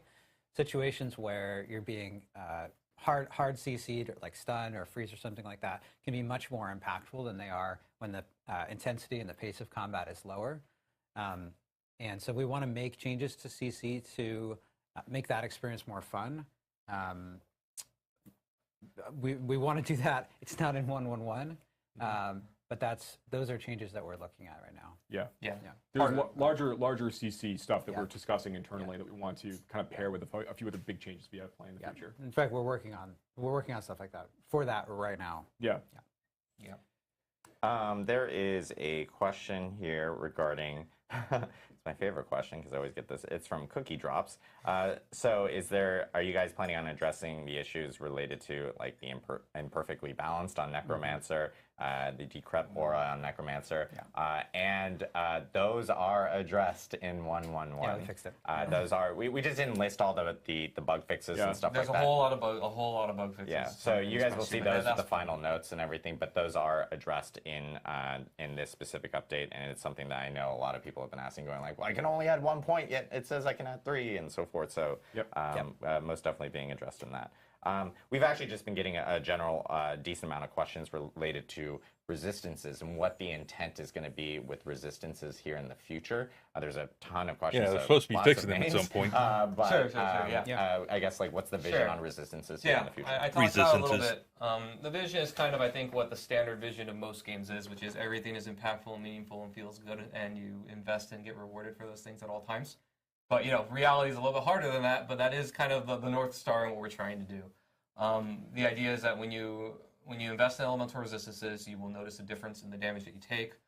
We don't want just armor or damage reduction or any like keen stat that is just way better than everything else. That's the only thing you care about. It is tough to find a perfect balance there of how impactful some things should be versus others, and then can you negate certain kinds of combat when you max things out or only focus on only one thing. And there's a lot of gray area there that we're talking about, but our goal is that, and when we go and really take a deep dive at it, is one, we don't want you to just stack armor and that's better than everything else. We don't want you to stack just like general damage resistance and that's just better than everything else. We want elemental resistances to be meaningful, but we also don't want to get to a place where you fight a fire boss and you stack all fire resistances and it actually can't hurt you. Right? There's always a push and pull in this one. The inverse of that is actually also really dangerous, which I is was- that you're wandering through the game. You don't always know the kinds of creatures or affix. Obviously, you don't know the kinds of affixes you're going to be dealing with. You've got 0% poison resistance, and you get And you just basically die. one tick from like a level 60 poison creature kills you. Sure. Right. It's like It's a there's balancing there's a balancing act. The team is, as we move forward, everything that Adam just said is 100% accurate. We want to make sure that the choices between like armor for mitigation, for damage resistance based on passives, legendary powers, glyphs and paragon nodes, those things are impactful, and that resistance plays a really, really important role. The big difference here is that resistance is a thing that you are going to stack and earn separately, and that they are usually tied to affixes or inherent affixes on rings and jewelry. So it means that some players will be able to go and encounter situations where they are not going to have a predictable amount of resistance when they go into an encounter, which means that we just need to think about what that is going to feel like for that player and imagine a world where they are able to still complete the content, but it's much more effective to have the appropriate amount of resistance. We need to make that feel impactful. Yes. So there's going to be situations where we are going to ensure that if you are getting into a predictable fight against a creature that you know is going to be dealing a certain kind of damage, and you don't have resistance in mind when you go into that fight, you're going to be penalized for that. That's going to be a really, really difficult situation for you. But we are, trying to balance this against the general flow of Diablo 4 as it stands today, as opposed to trying to like remake it into an entirely different experience. Right. And to sort of get to I think the point of the question, the question there, which I think is, do you guys realize that resistances don't feel like they're hitting that goal right now? That's right. Yeah. We do realize. Yes. We're gonna make changes. Have I tried out Exo Primal yet? Sounds Not good. yet. There is a lot of questions about mounts. And I did we've watch gotten a lot of video feedback on it, about or mounts. like the trailer or whatever it We've was. seen Carbot Someone videos, talking our friend about it. Carbot, animation. Looks interesting. made I an just haven't- episode about Haven't mounts. Very funny if you haven't installed seen it or played it highly or recommend anything yet. checking it out. But are there any discussions? Are you guys aware? Like, what are you guys planning on doing in relation to mounts? Yeah, there are a few changes here. So we want to make mounts feel better, sort of broadly speaking, and a couple of those things are making sure that the boost feels really good, especially with controller, where it's underperforming, and the boost actually. How about my horse not getting stuck on a fucking rock? Stacks. There's a bug right now. That's the size of an ant when without I'm going around the controller, corner. where it's not stacking properly. We're gonna fix that. Yeah. There's a few other. There's a key part of this is that the mount gets stuck on things, and that's part. That's Barricade. one of the things that barricade, for example. We in theory, the idea that you're riding through an area and some bandits or some skeletons have set up a barricade for you, and you have to sort of like dismount and fight all those skeletons. Like that sounds like a fun idea. It doesn't exactly play out that way. You're just sort of annoyed, and you're like, well, can I like kind of ride around the top of the barricade? And then it's a fight about whether the collision actually touches. Anyway, we're gonna fix that. So there's some good changes to mounts coming soon in the future. Awesome. And I know that I've been seeing this a lot as well in chat, and this is something I can answer. Is I'm seeing a lot of people talk about VRAM, like on PC and so forth, and like how that obviously grows over time with certain players, not all players, but certain players with certain spec machines, and they eventually either have to force close or the game actually just ends up closing itself, and then they have to come back into the game. I know with patch 1.10, there was a update related to a memory leak that we ended up addressing, but then in 1.11, and I know that QA and so forth, our QA team has been working really closely with their graphics engineering team and testing out a fix that's going to be coming in there that should be helping out a lot of those players and making sure that VRAM stays stable throughout their gameplay and so forth. That's good. They're still working on the that will VRAM also issues. be in 1.11. It's a popular question. I know a lot of people have been hitting me up on that one specifically. It's just a memory leak. There was a question earlier about overpower, where and the intent the game would behind use it, up all what, your like, future VRAM and it plans would and either so just forth. crash Kind of or similar to the one, resistance question. whatever, I and think you'd there's a have lot to of reload the questions game. related to a lot of these things that we do plan on actually addressing. Totally, they're fundamentally like how the That's game one of the works. reasons that it keeps crashing on the PlayStation So the intent of so much, overpower way or back in the day was we really wanted to create a stat that was different than crit and felt meaningfully different that players could chase that had kind of a unique mechanic attached to it. where Overpower sits now is that I really the idea of it I think is really cool, which is it rewards you for building a really tanky character and you get a big hit of damage that's really, really awesome. It also scales off of your max health and then the current health percent that you have at the time, and then also scales with Fortify. So normally these stats aren't things that you want to scale to kill things, right? So we were trying to add another avenue, a vector to do that. And then the other thing that's unique about Overpower and how we didn't How want to about just changing the critical percent that strike Overpower hits? chance and damage like a lot of mechanics 3% is a little fucking is low. that you have a baseline low percent to do it, right? It's 3% across everything. And you can never increase that baseline percent ever. And that is a design choice and a goal. And then the idea is that you can, however, get guaranteed overpowers by doing certain mechanics. So the Druid has some, the Necromancer has some where it's like, hey, you do this thing, and the next one is guaranteed. So you can still play around it, but unlike Crit, where you're chasing the random chance to get higher and higher and higher to get those procs, Overpower just naturally happens kind of rarely, and then the builds that can use it get it guaranteed. And then that you have different vectors and avenues to scale it. The problem right now with Overpower really is not necessarily an overpower problem, but it's really the crit vulnerable problem of these other things that scale multiplicatively just overshadow overpower in the same way that even dot damage is very much a lot of times overshadowed too. And so when we're looking at our revamp, the dream and the goal and the utopia we're moving towards is all of these vectors, and not even just overpower, but there's some other ones that I know I'm thinking of that I can't, like those legendary affixes that spawn stuff is another example. Oh, sure, yes, yeah. Like we want, when we give you a fantasy as a player, whether it's baseline or via legendaries and uniques, that you're able to build that into the late game and it's delivered on, and you can actually scale and be just as good as anybody else. That's the goal. That will always be the goal that we move towards. We're not there yet, obviously, but that's kind of the intent. Is overpower is another stat that you can actually chase meaningfully via lots of other stats too that it combines with to make a build, and that's kind of the point. Awesome. And then this is a question that I know everyone talks about.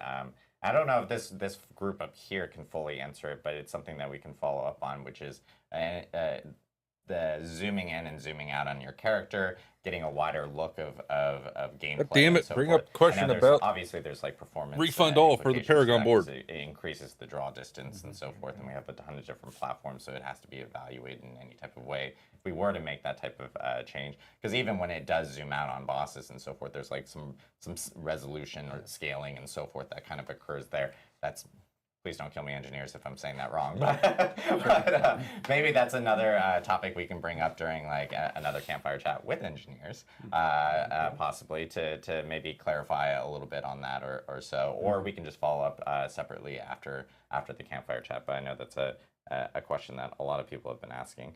And then there's questions regarding are there any additional options for customization down the road that you guys are looking at, like pets or wings, etc. I know it's something that we're looking at and evaluating, just depending on like player feedback. Right now, we're very focused on, obviously creating more content for players to play through at the moment, more so than some of the cosmetic pieces and so forth. But it is something I know that players have been asking for. Yeah, we want to add more stuff like that. That stuff is really fun to add. But we felt that right now what was really important is helping sorcerers, helping barbarians, and some of these other buffs to classes. And I think there's, we'll do this one last question here before we end the stream, but one thing that people have been asking about is like all the changes that they're seeing today, is this like encapsulating everything that we're doing? We had a question in here regarding, like, for instance, someone enjoyed playing a frozen orb sorcerer in like Diablo 2, for instance, and wanting to have that same type of fantasy in Diablo 4. Do you guys plan on doing additional adjustments in the future regarding other builds or other, like creating variability across that? Sure, no, absolutely. This patch, I talked a little bit about like we have our short-term goals and long-term things we're thinking about. Forevermore long-term, really, infinitely long-term, is the idea that, every fantasy that we sell you, and I could talk a lot about, I talk to the team about this all the time. Like, and by sell, we yeah, all right, yeah, sell is probably the bad word. I think that we've like we're advertising it. Like if you see it on legendary Every aspects, fantasy- That's really what I if you mean see it on is- passives, you see it on skill tags. Like we're saying, like, hey, look, this is a cool thing for you to when go we after. show you something that is cool and awesome, we deliver on it, right? Like when you log into Necromancer, you see right away, we see your basic skills. You're like, hey, there's a bone thing, a shadow thing, and a blood thing, right? And then there's army stuff. All of those things should be delivered on and be awesome. And then as you go through the game, when you get legendaries and uniques, you should unlock, one, double down and make those things really cool, and two, unlock more things that are awesome. And what our goal always is that all of these things are awesome and cool. And when we find something that isn't hitting the mark, we either buff it or redesign it in such a way that it's hitting the mark and it's attractive and ideally really fun and exciting for players to chase. Like that's always what we're going to be trying to do. Yeah. So yeah, this isn't exhaustive forever. We are always going to be adapting and updating things. And if something just really isn't working, even if it's like something that I made, I have no hubris about like, hey, that thing, it was awful. Make it something good, right? Like at the end of the day, the players are the ultimate judge, jury, and executioner for us of Exactly. like, did it work? Is it good? Is it fun? Yes or no? If not, then we have to be malleable enough to change that. Right, and we could be looking at data too. We could be seeing like Yeah. how many players are picking what kinds of passes, what Absolutely, kind we of do aspects all are they the time, wearing, yeah. what kind of uniques are they using, like, and we can see, you know, so like we know when like if I wish no they one's would equipping answer a particular if they're aspect, bringing a fucking we can see that, but like, okay, well, that's refund all clearly to the something we need to Paragon want to board. rework or update or Yep. buff or do something with, right? Like this, to Adam's point, it is a never-ending process. You know, we keep talking about how, you know, we're all here trying to make Diablo 4 the very best game that it can be. And the reality is this is through iterations of the conversation with the community and also looking at this kind of data. Absolutely. Yeah.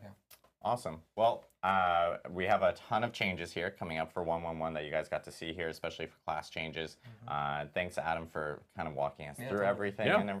And we do have final patch notes coming next Wednesday. That is August 2nd. So just Revealed. a reminder on that. Revealed full, where people can read through them and provide full feedback and so forth. And then, of course, that's my tick. Someone called out my tick earlier, and so forth. Stop that, Adam. That's my tick. I will stop that one day. I probably won't. But we actually do have our patch for 1.1.1. The date will be on August 8th as well. So players can expect patch notes next Wednesday, and then of course 1.1.1 hitting on August 8th, which is Tuesday. So looking forward to seeing everyone's feedback, everyone jumping in, and checking out, of course, the new changes coming to pretty much every class now, and in regards to balance changes and so forth. Oh, I did it okay. again. And so forth. Now you're in your own head. Now, Be like now, I'm, clap in my, every now, time I now I'm do just it. stuck in this like my own empty room saying it over and over. But anyways, And get us feedback on how this went, like and how you like this format for talking about patch please. notes. exactly, yeah. We want to see if this worked out really well with the community. So yeah, please provide feedback. Us going through the notes and then of course releasing the notes afterwards. It's a huge help for us and how to communicate with you guys out in the community. So thank you guys again. We hope you enjoyed this Campfire Chat ++, new game ++. Sure.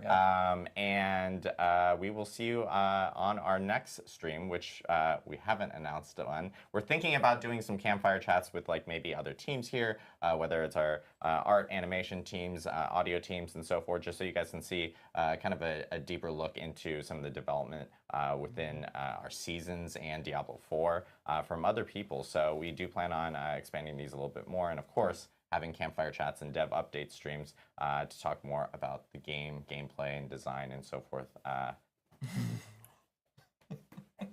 You did it again. Thanks. I hope you guys have a great weekend. Thank you again from the Diablo 4 team here at Blizzard, and yeah, have a great Friday. Thanks, everybody. Yep. Guess that was all right. We'll see how it actually pans out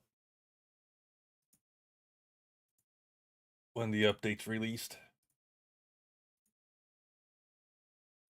Because that's going to determine on how good the patch really is. And so forth. Yeah.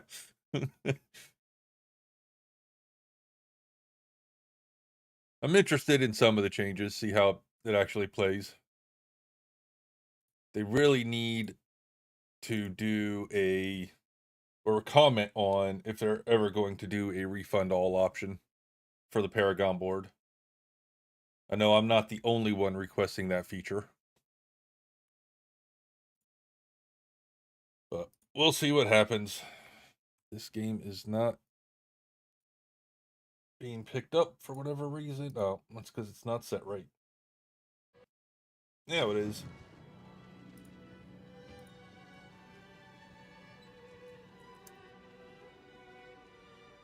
What's up, Bo?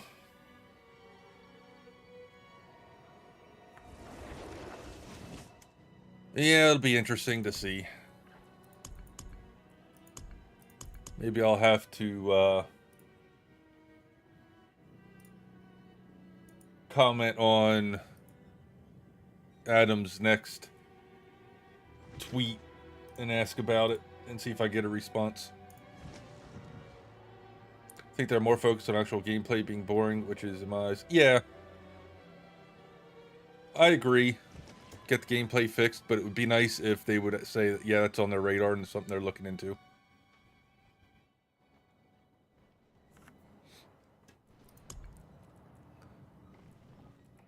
Well, they're not getting rid of them, Bo. They got rid of them for the time being when the patch rolls out. But they're going to rework them and then put them back out at some point. Hey, what's up, Evelyn? How you doing? I'm doing all right.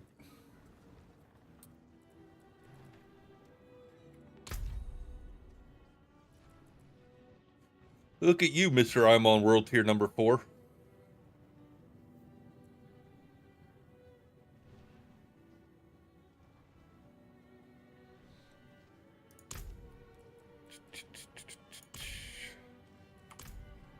Alright. I will have fun for the time being.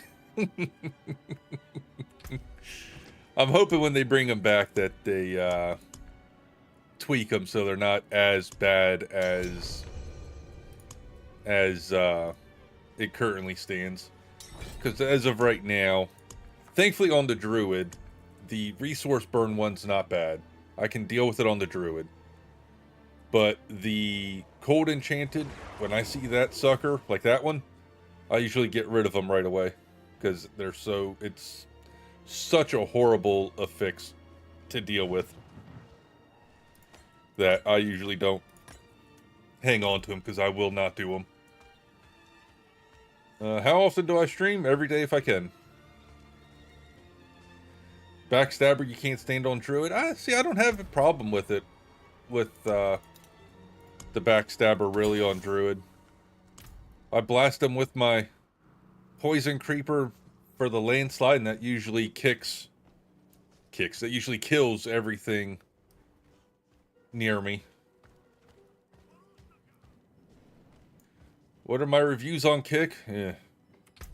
I don't know. I haven't seen much of anything on Kick as far as growing my community and all that. At the point now where I don't know if I'm going to continue streaming on Kick or not.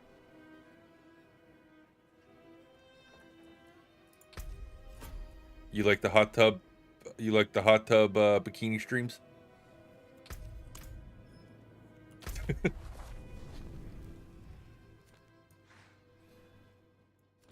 Alrighty then.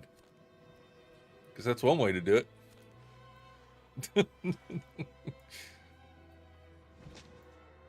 WWF hasn't been a thing for a good number of years now, man.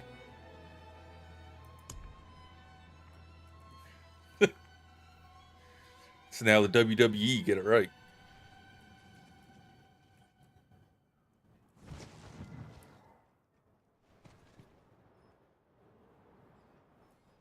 Alright, where is this one on the list? Ooh, C tier, that's garbage. Strava's decent, Deadman's is decent. And Tomb of Saints is decent. So we'll do those ones. Get rid of this one too. I mean, I don't like it. Yeah, I'm still torn on Kick. I don't know one way or the other yet. Like I said, I'm on the fence on if I'm going to keep streaming on it or not. It's an action RPG.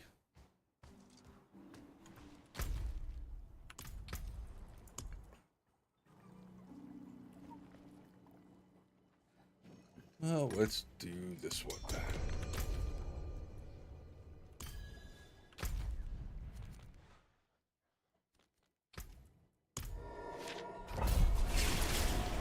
Okay, you have fun with that. I'm going to kill shit.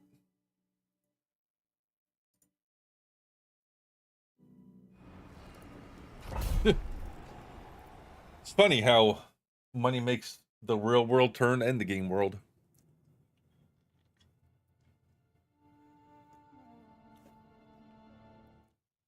Well, whenever you're done dicking around there, I'm in the dungeon.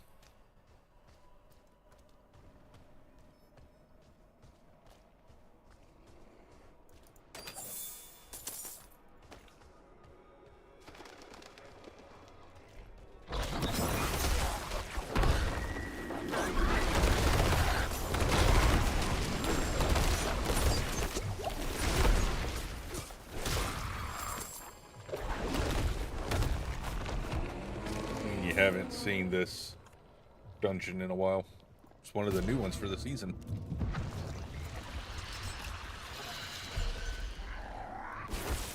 It's probably just the layout. Seeing as how all the dungeons do kind of look the same.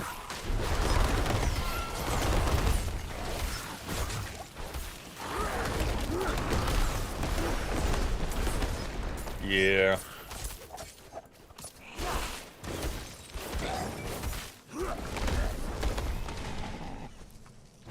Game's so fucking quiet now all of a sudden.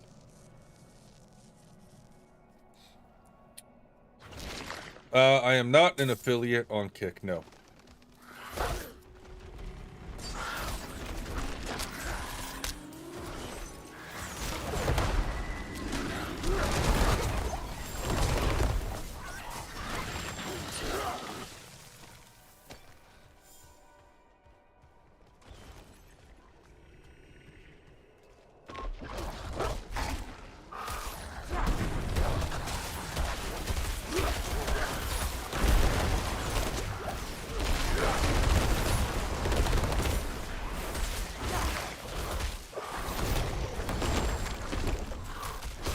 Poison.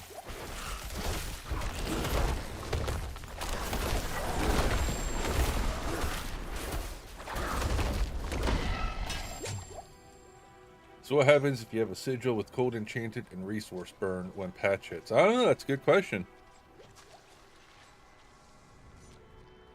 Does it not work and you have an easy? Do they still work and still a hard dungeon, or does the game crash? I would have to say it's probably going to do the same thing that the pre-season sigils did when the new dungeons came around.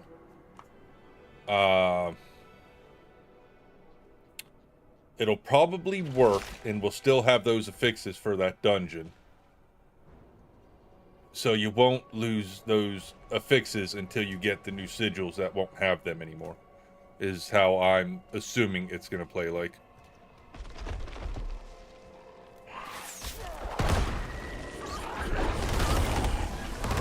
So you're going to grow your community? Probably not on Kick much. YouTube's my main. That's why I'm thinking that Kick might not be worth it for me in the long run. Since I ain't seeing any growth whatsoever on Kick.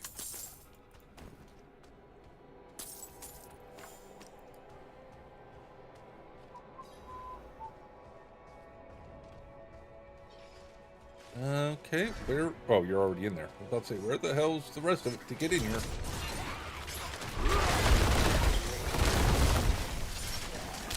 That right there is why I love the fucking druid. I can kill everything around me in a matter of a second.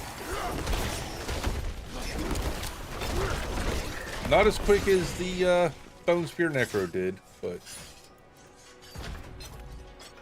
still decent.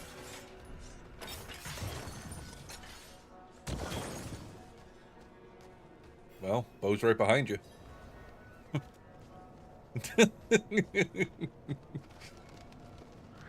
Say no to the werewolf.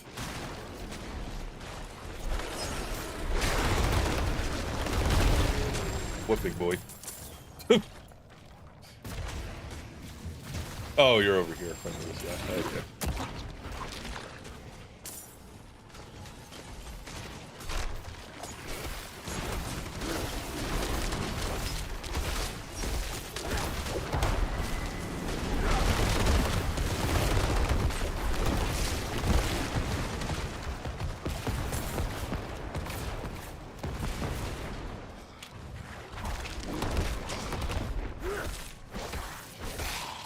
What's that?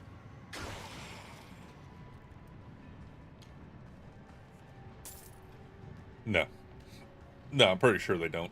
It's kind of like the legendary aspects, where you can't stack them.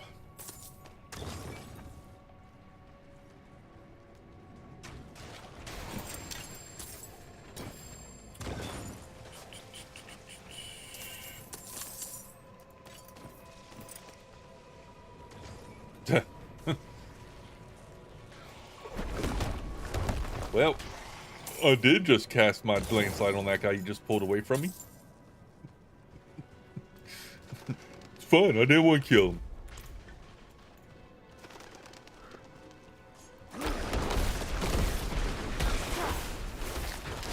I mean, that's not the one you want to shoot at?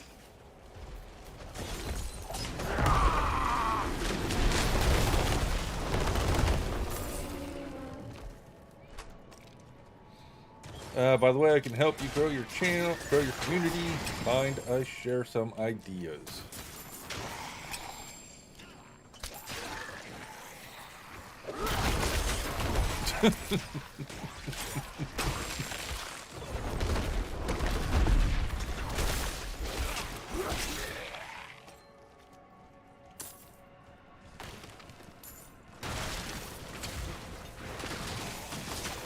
Word's hard.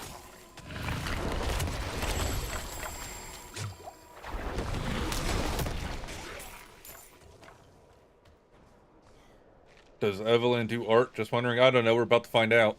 I don't know. How can you help me grow my channel?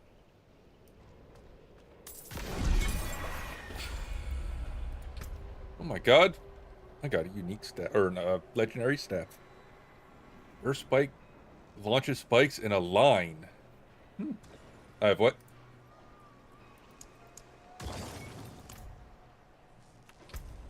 Oh, I've got a couple uniques. I have a couple sitting in the in my stash.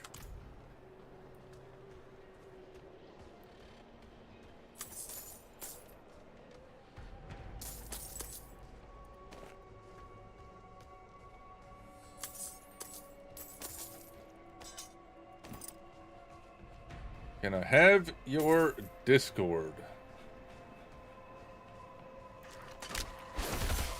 Yeah, usually when people ask to have my Discord for shit like that, it's usually trying to sell me some shit. If you're a graphic designer, I can tell you right now, don't waste your breath. We got an in-house graphic design studio that we use. And unless you can beat their price, which for me is free, I will not be switching.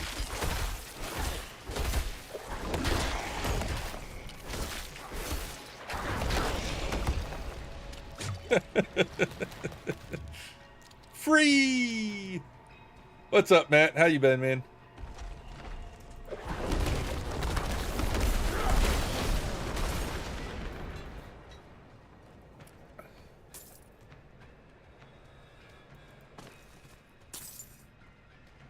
You like the new dungeons? I like some of them. Some of them are dog shit, but other ones are pretty good. Kind of like before the season started. Some were pretty good, some were dog shit. I was in one the other day that was so freaking long, I just wanted to shoot myself.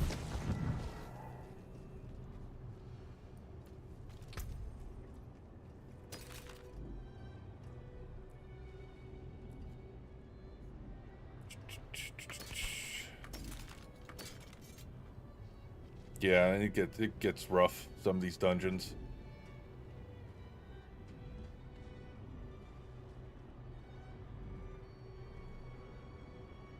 Is there a list of dungeons not to do? Yeah, I have a list here for the season. For solo experience, glyph leveling, and then combined. So it's a S to D tier again, like it was. Or I'm sorry, God tier to haha tier. So good. Yeah, God, S, A, B, C, D, and then haha. God tier to haha tier, yep. Just check my art. I hope, like, nah. Like I said, Evelyn, if you can't beat free, there's no way I'm switching.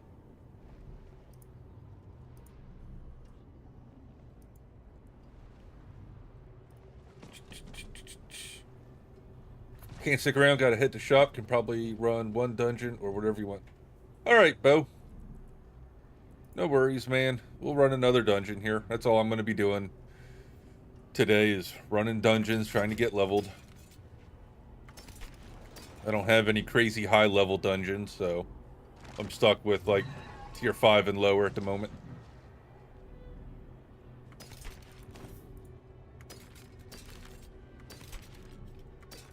Could go craft a higher level one.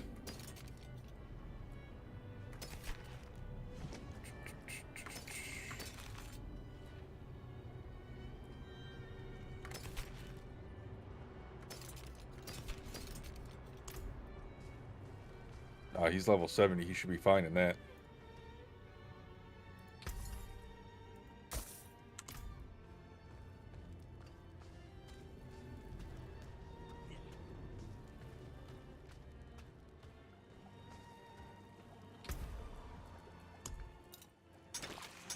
I'm pretty sure that's a crap one. Yeah, it's D tier.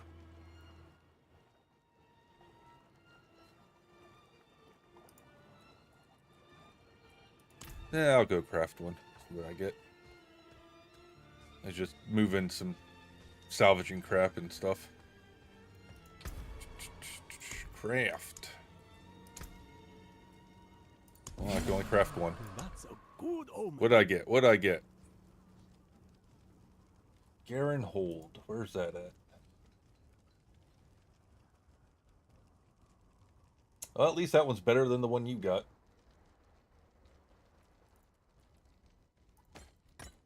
Yeah, the one I got's better than the one you got, so we'll go with that.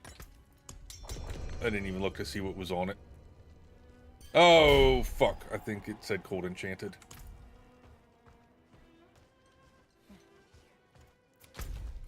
And I fucked it. Let's see here. Fuck, yep, Cold Enchanted. Fire damage, potion breakers.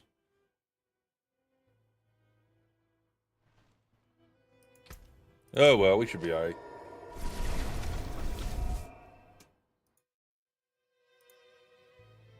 I guess we gotta play the Cold Enchanted before they get rid of it in a week and a half. Just to remind ourselves how bad we actually hate it.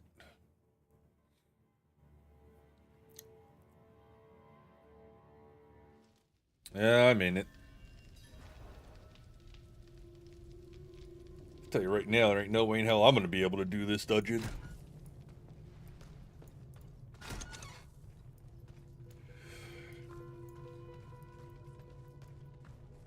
I'm pretty sure Nightmare Dungeons, there's no level scaling, so they are whatever level they are.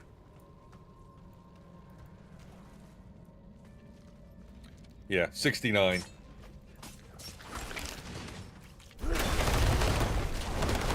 Me? Not much. But, hey, you might not want to stand there. In the doorway. You almost took Spike up the ass.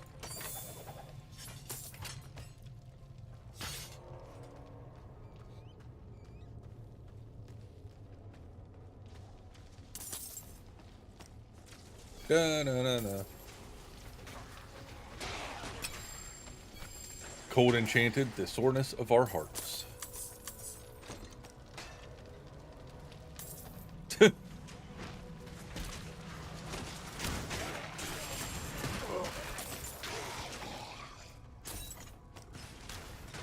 That thing is, the experience caps out at 10 levels. So I'm only getting experiences if they were 55. But it's alright. Oh. Yeah. Yeah, he just did a heart. We're gonna fucking die.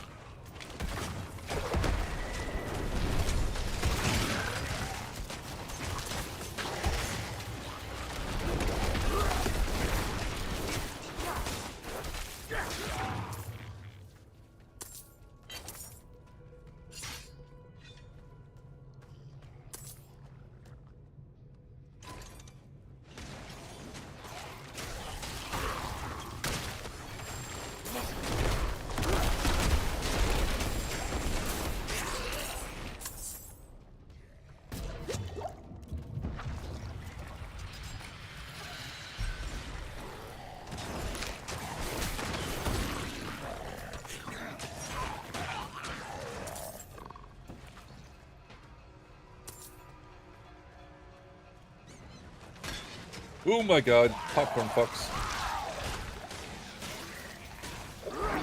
Oh my god, I killed one. Don't mind that, he was already almost dead.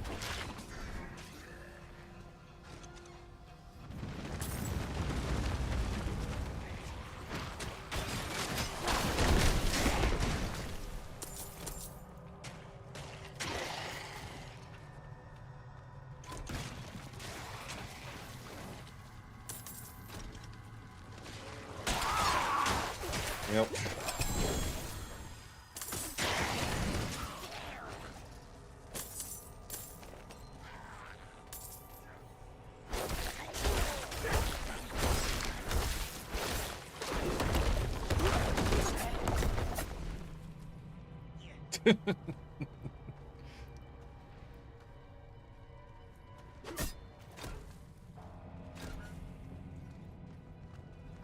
Oh, now we're back to where we started.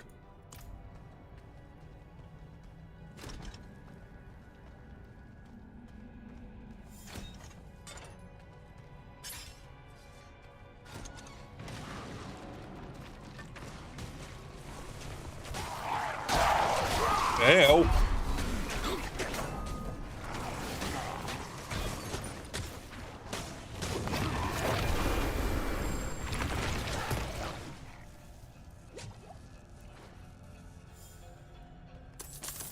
Hey, let me come in that bubble for a minute. Apparently.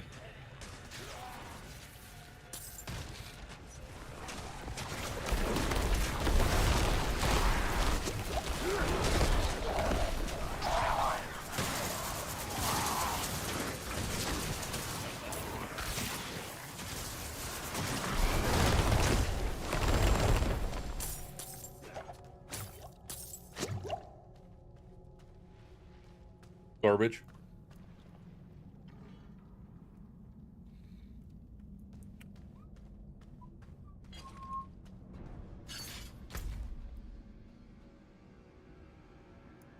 Okay, so where the hell's the last item?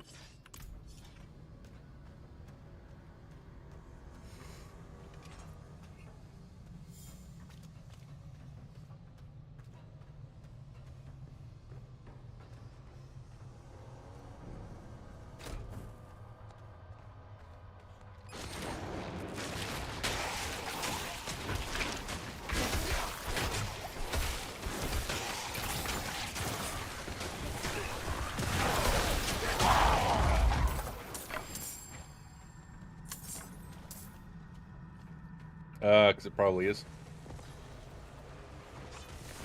Why did I come in here?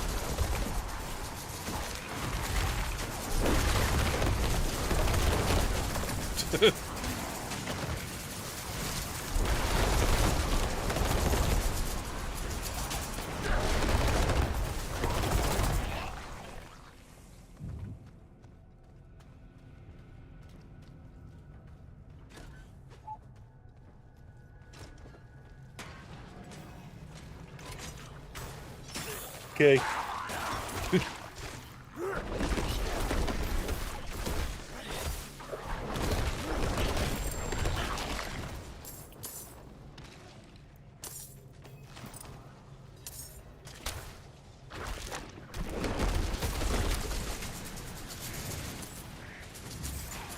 Maraca fuck.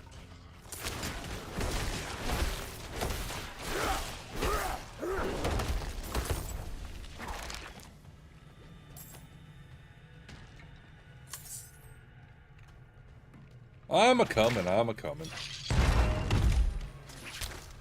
Hell, I just took an arrow to the knee. At one point in time. Until just now. When I took an arrow to the knee.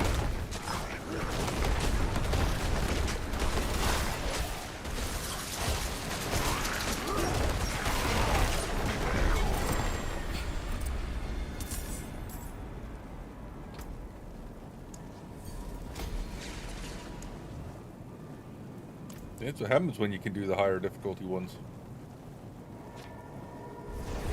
And not have to do the level fucking 4 ones where you get 8 experience if you're lucky.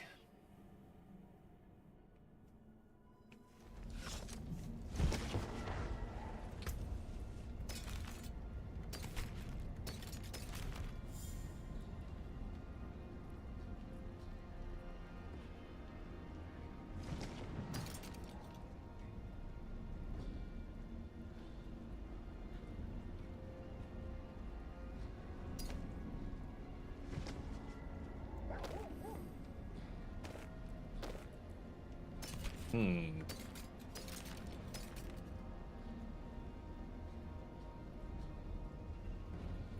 Total armor damage reduction for enemies that are poisoned.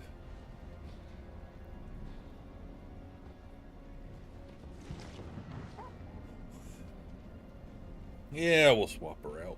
Why the fuck not? Higher armor's always nice.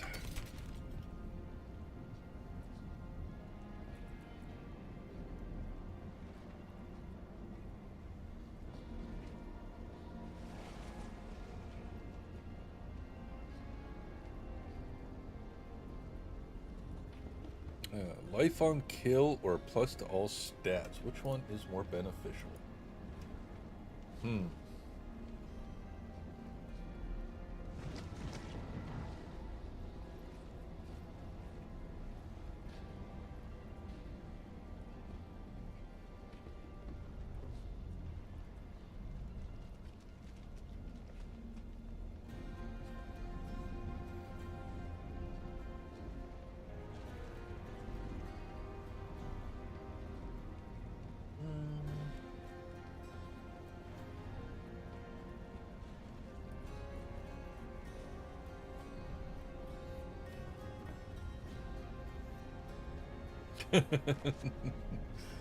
Pretty sure he's off. No, pretty sure he's off to the shop now.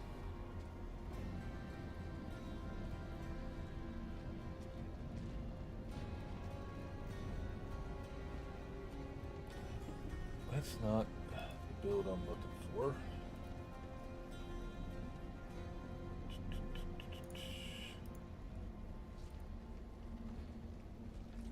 Appreciate the help on that dungeon, Bo. Have fun at work.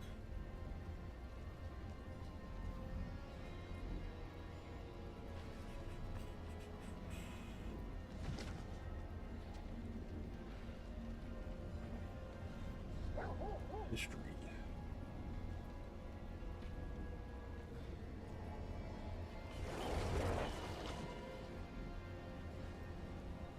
So this one.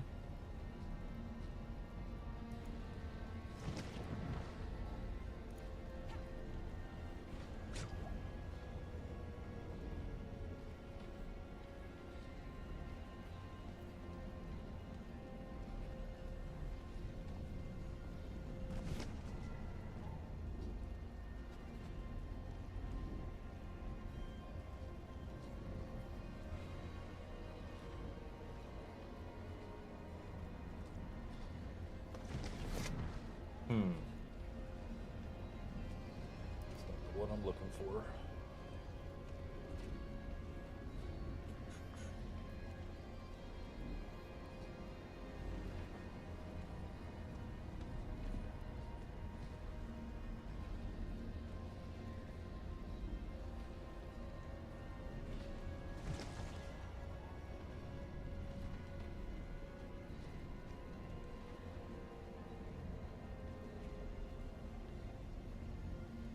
One either. What the hell? I give up. I'm not looking for it. Not looking for it. Screw it. Life on kill or all stats. Let's throw this on and we'll see what happens.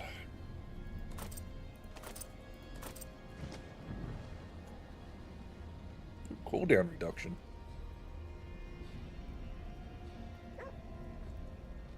Lucky hit while I have a barrier, but I don't get barriers, so that's useless.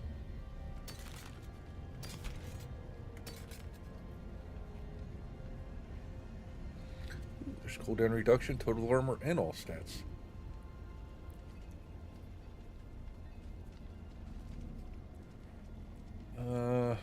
We're at 64. So that gives 3% damage reduction to enemies my level.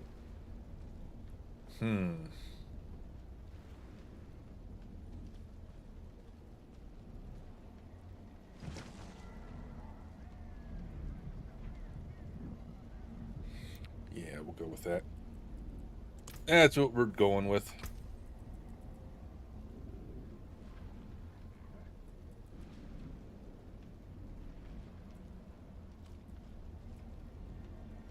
And those are all garbage. Okay. Salvage, and then we'll jump into another dungeon.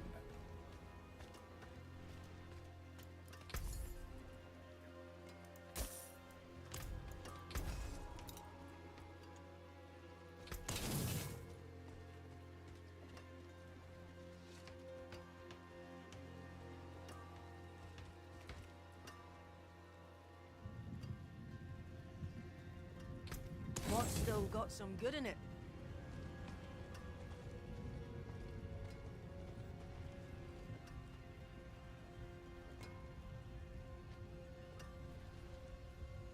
Problem is, those are both really good rolls.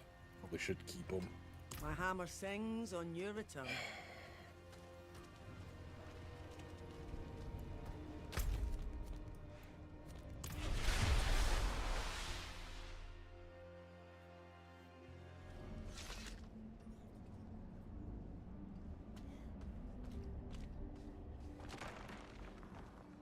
Yeah, I don't know what's going on with Kick. I might end up stop streaming over there because it seems like all I ever get over there now is people wanting me to buy shit from them.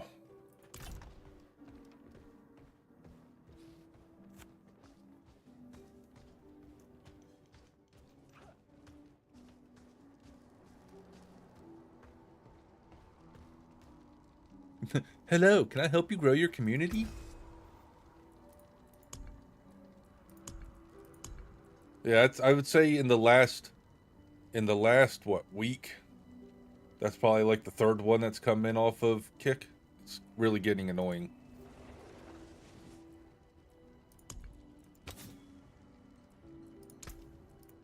Good meat left there.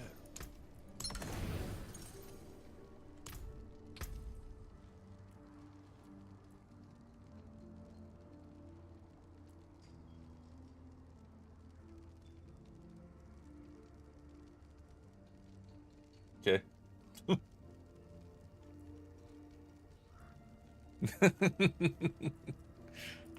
Okay.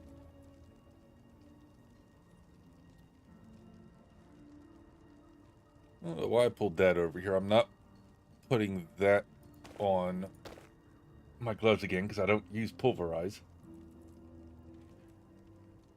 Those two I will put on though.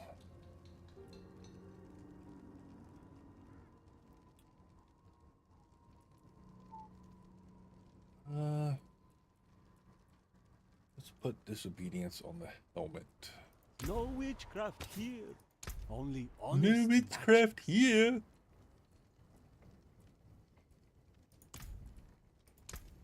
Okay, so that one's done. Oh no, that one's done.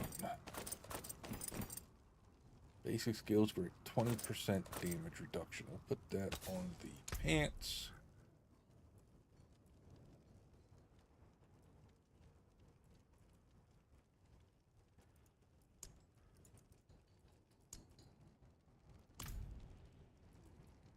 Wait, isn't that what I just put on the helmet? Yeah. Not putting that on the pants. There. That's what I'm looking for.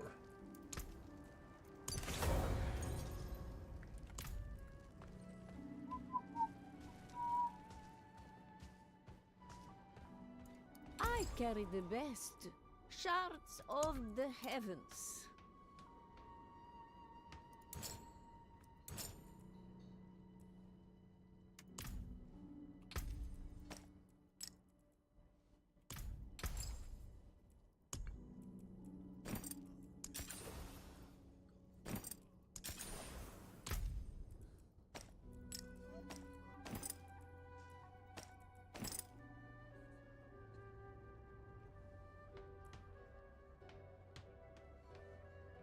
Okay. Go sell them. Or actually, we'll dismantle them, not sell them. That just unlocked that, so now we got more damage.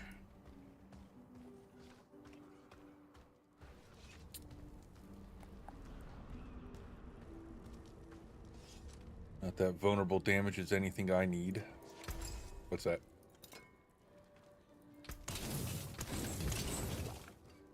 Anything breaks, the forge is hot.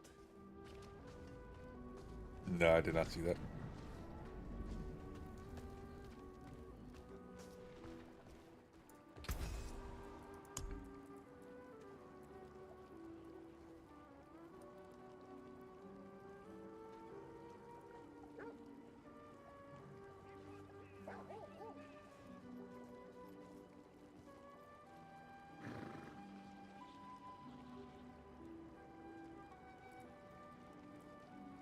Yeah, it's probably about the highest we can run, I would assume.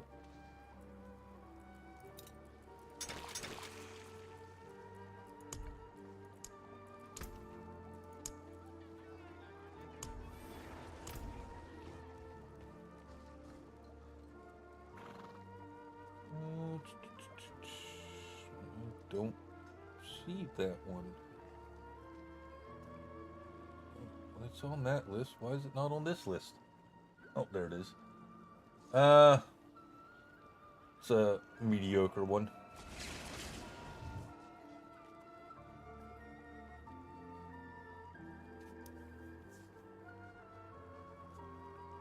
That's a pretty mediocre one also.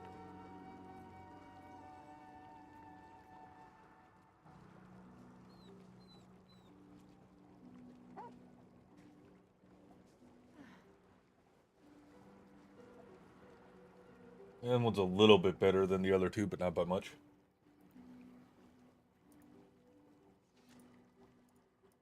I mean, if that's all you got, we're going to have to run them. Because I don't have any.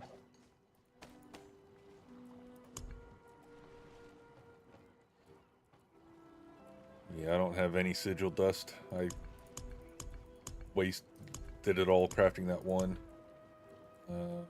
Yeah, the highest one I have on me, that's not 16, is level 4, so we'll have to run the ones you got. I did get a Wrathful Malignant Invoker, though, out of that cache I just opened.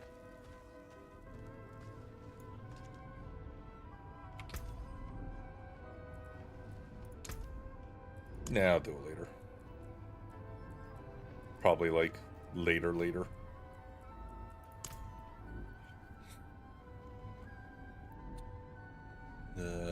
Couldn't tell you.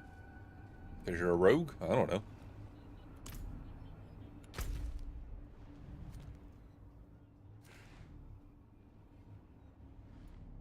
Ooh, hit one of them nightmare dungeons. Get in there a while you're looking.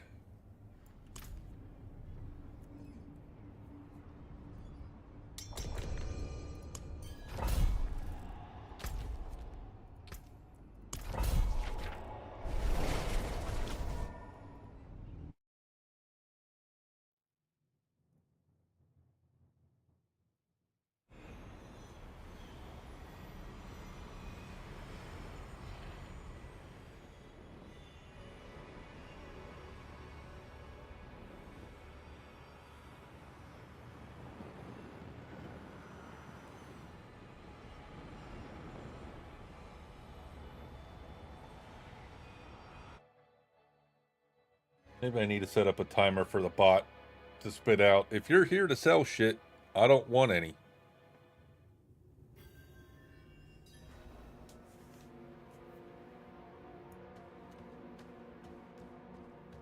I'm in the dungeon then whenever.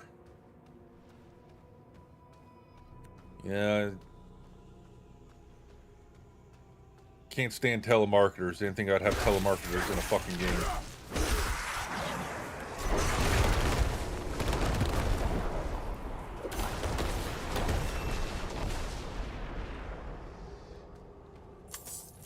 Well, I don't care.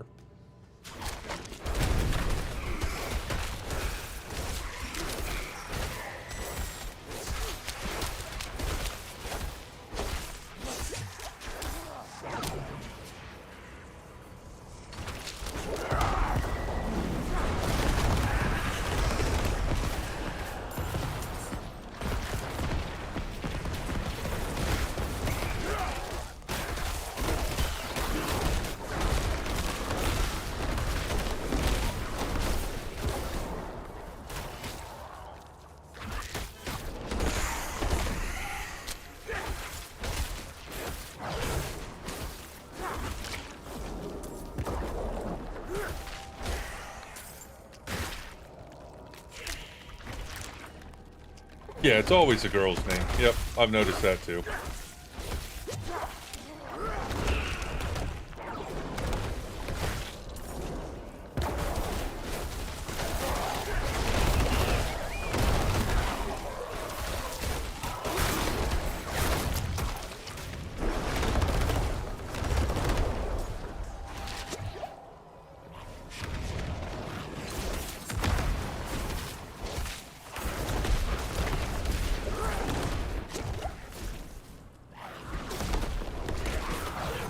Someone released a video saying go bug chat about your art. Nice.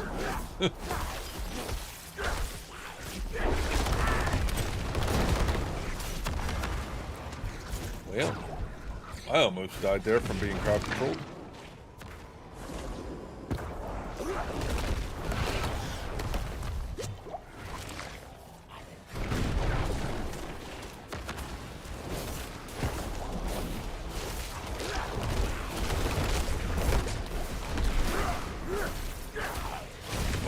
Fighting a poison slash feared mini boss here. Just finally fucking died.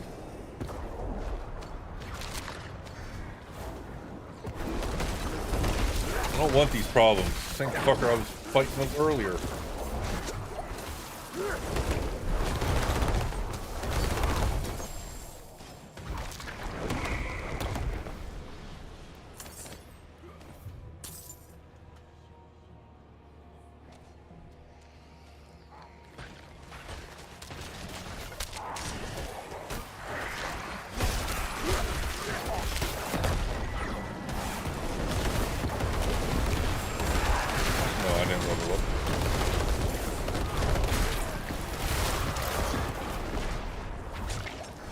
I might have to find that video and use a snippet of it.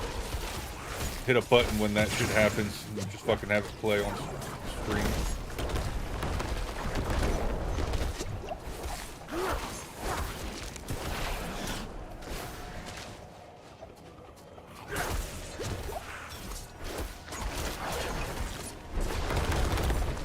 Fucking poison shit's garbage too. I think that's worse than the damn cold crap sometimes.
They're white.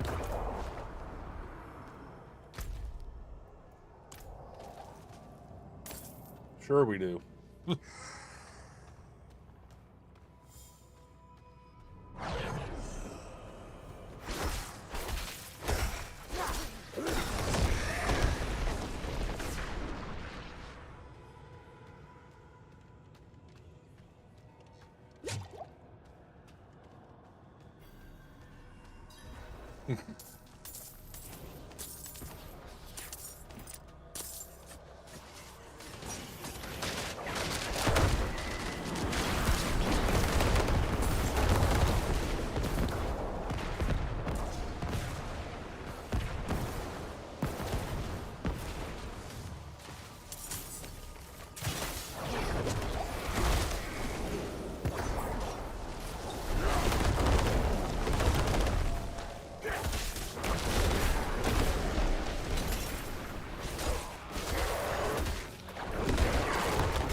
Did you touch? You did. You touched the goddamn shrine.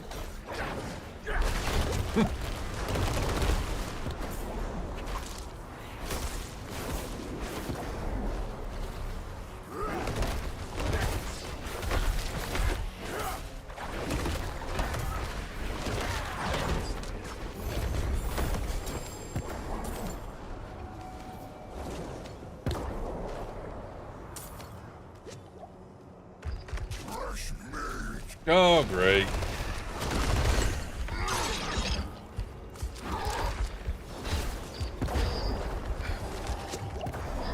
Get tired of the fucking bubbles stopping me from doing anything.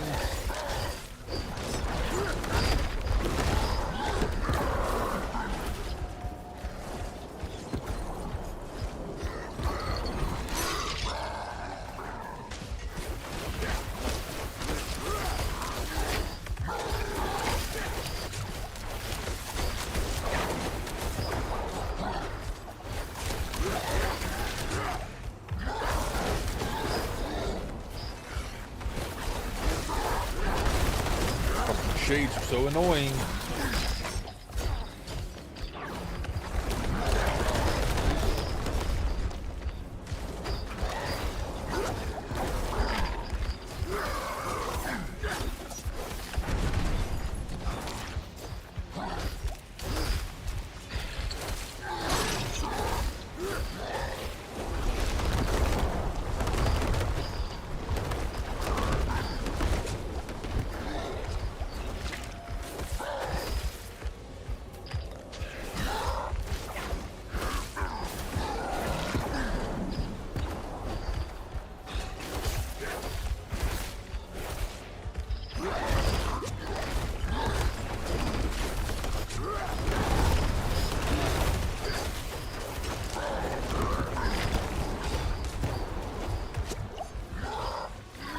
Goddamn fucking shades are what's gonna end up killing me here.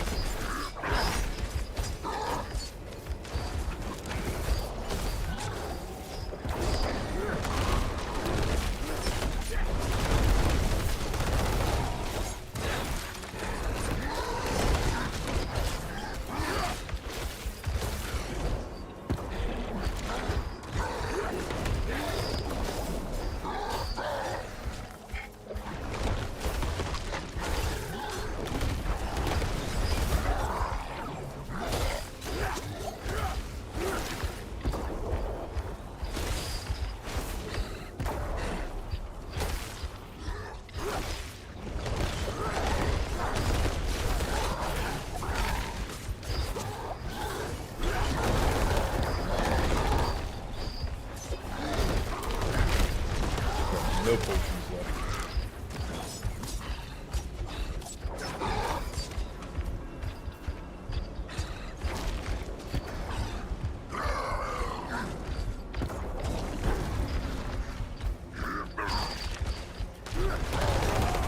Dead. Oh, you're not gonna get me up with those fucking shades and him? You kidding?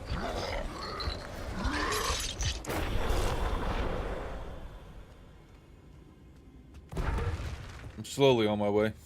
It put me fucking half the dungeon away, apparently. I'm here.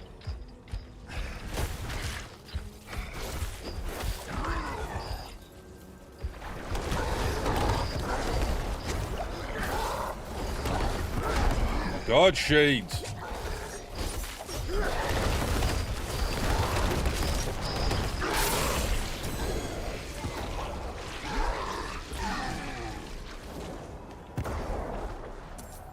Can't even pick up shit when you're inside the fucking shade. What the fuck?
I need to calm those goddamn shades down.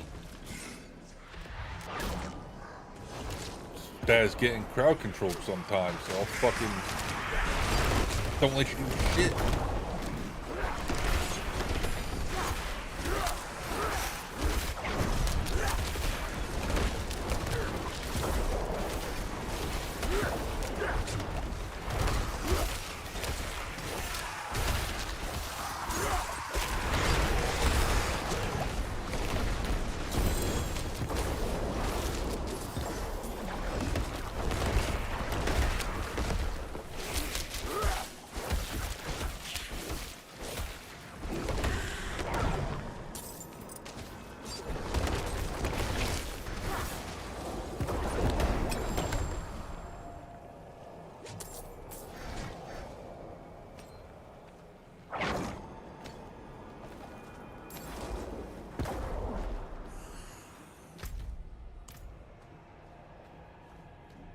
Oh, this boss fight ought to be fun.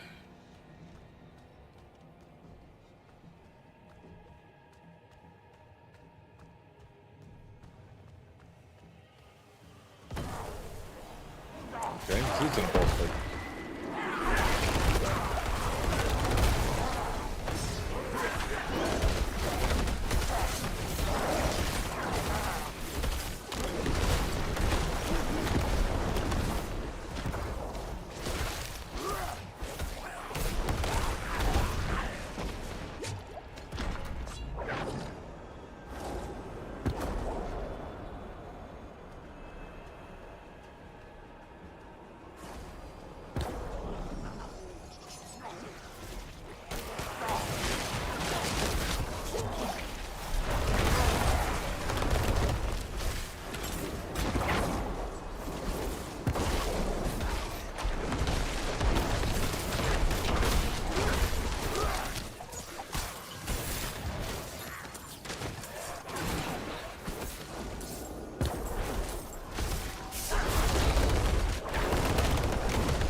Really getting sick of the shades.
Helda, I'm sorry I left so quickly.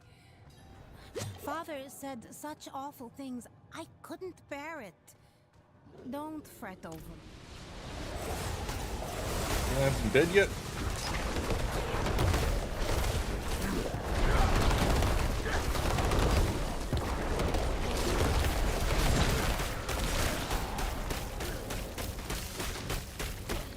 Oh, I'm glad he can suck my blood and heal himself. That's fucking awesome.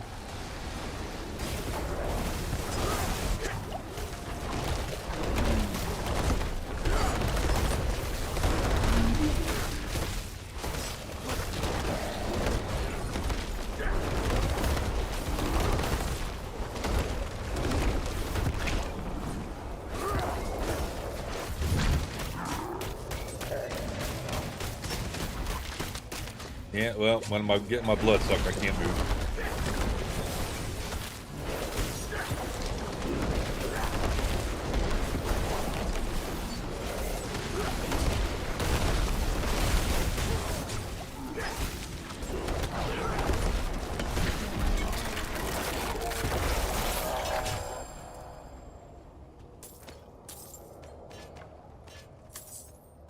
Ain't day, Bubble.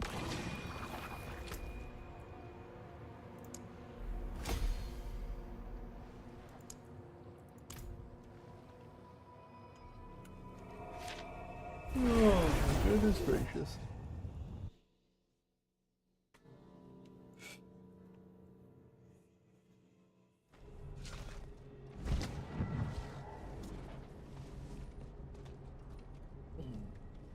That's always nice to get.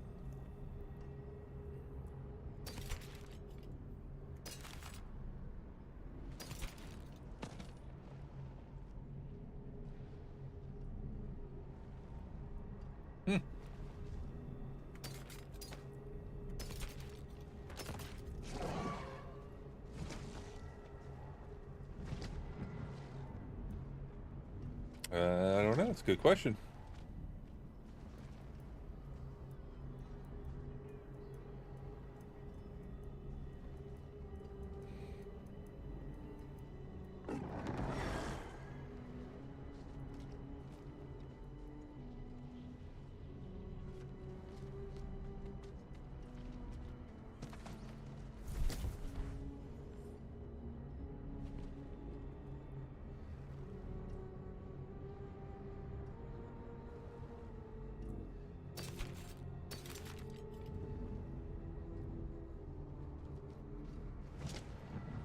I want to redeem Cold Enchant from Evelyn.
Well, it's a pretty crappy chess piece.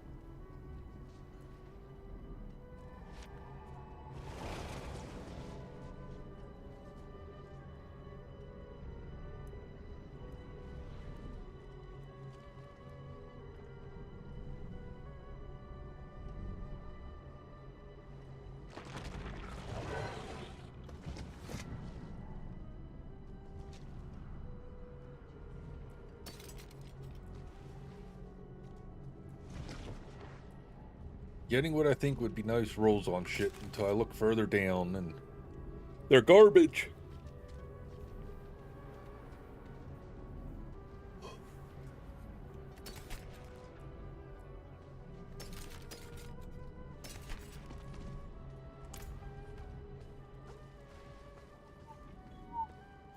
Arms for the light.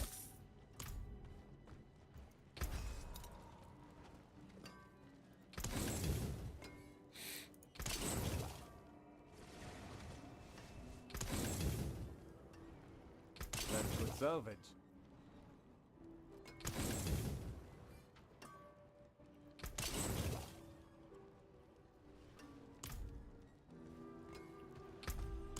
Deposit these into the stash.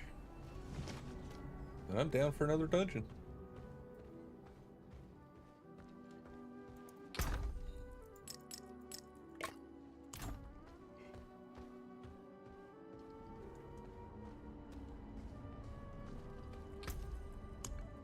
Let's see, what did I get? Oh, you're fine.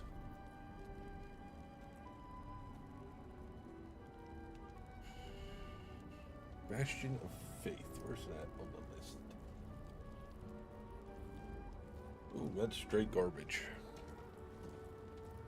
Straight garbage.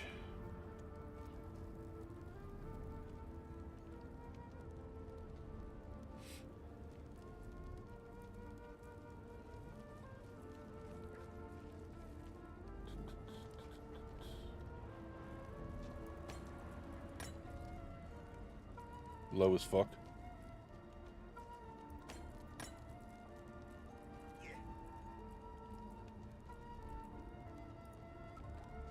Wait, my goodness. My attack power is just under 3,500. And my armor is just under 4,900.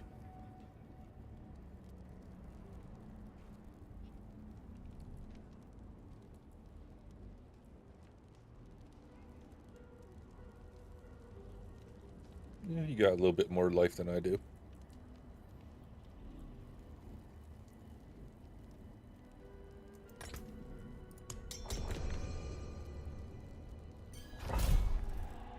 Ooh, I gotta repair my equipment. Ooh.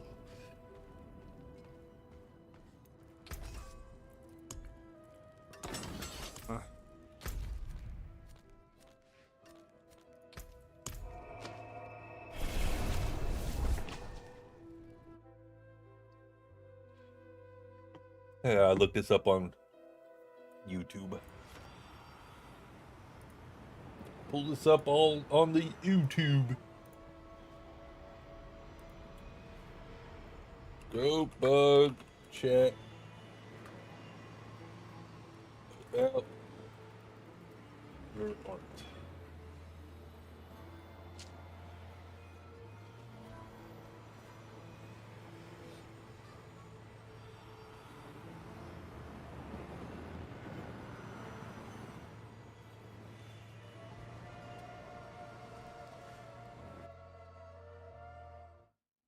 I don't have one scheduled now.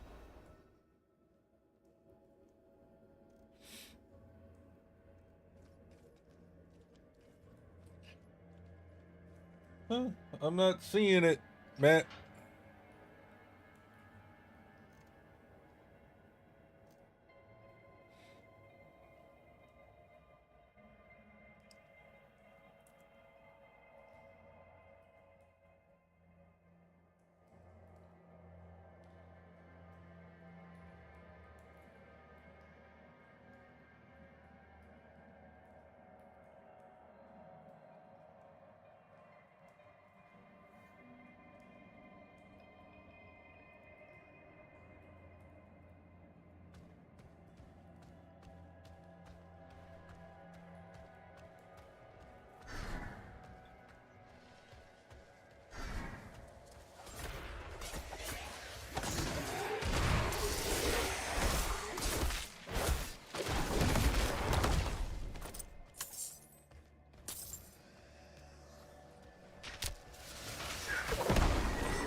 Damn hornets. Goddamn wasps. Fucking more deadly than some bosses, I tell you. Yeah.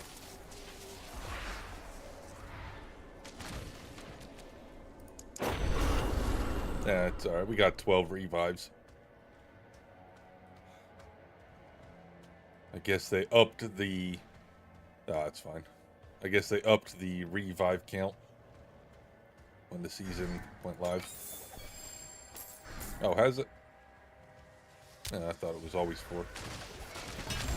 Yeah, I always thought it was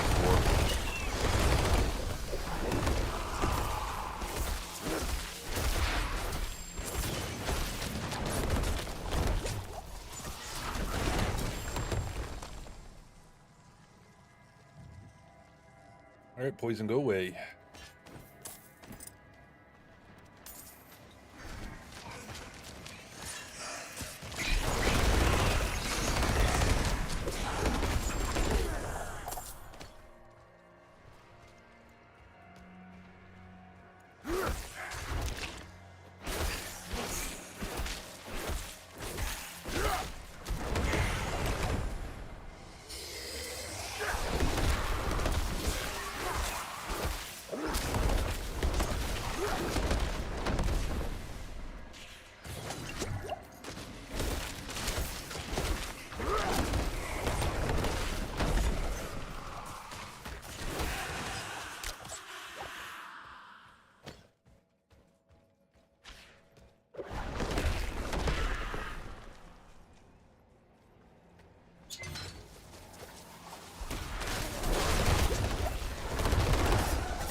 wasps. Now they're blocking the way. You can't even get past them.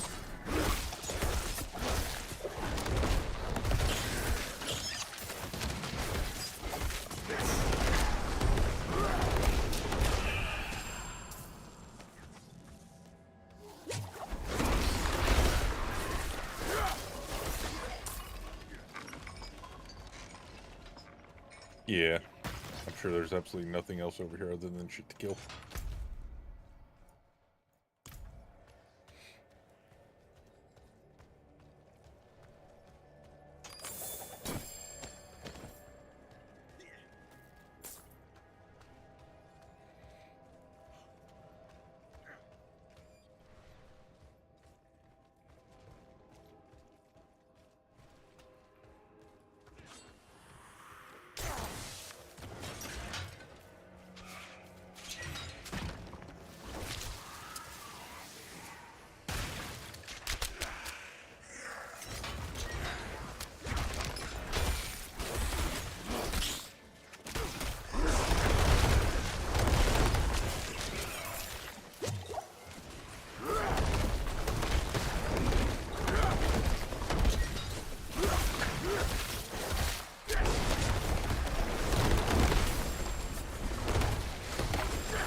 Yeah. Why are there so many fucking wasps in here?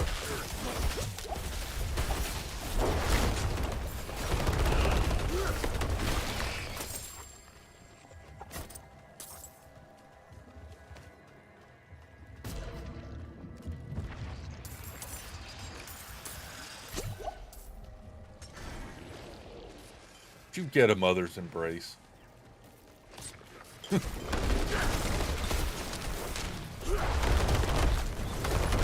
What's up, Victor?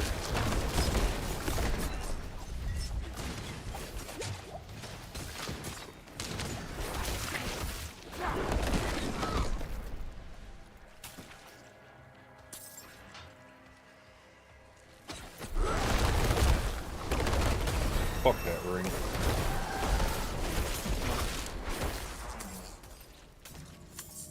That ring is such dog shit.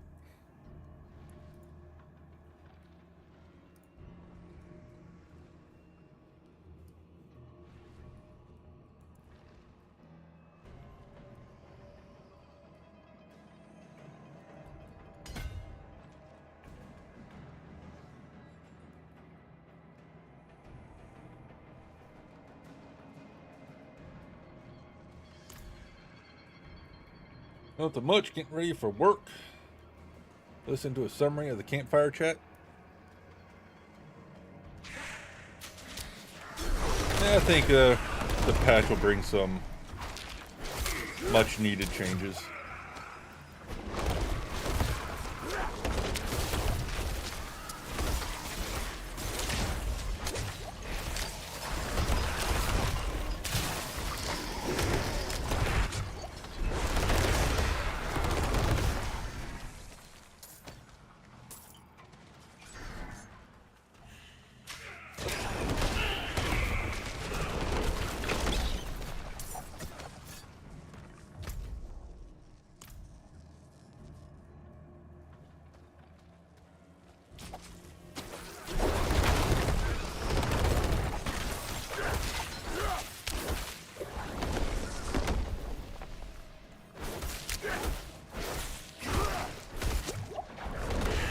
I don't think it does.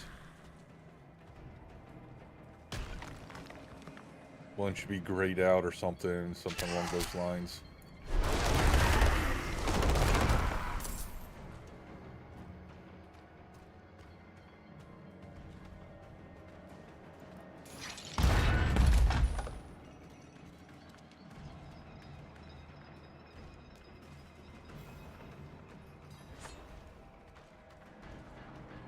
You want my inhaler?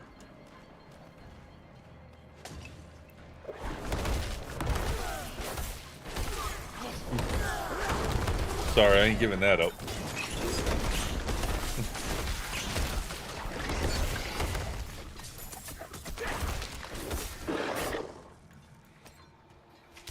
Oh, yeah.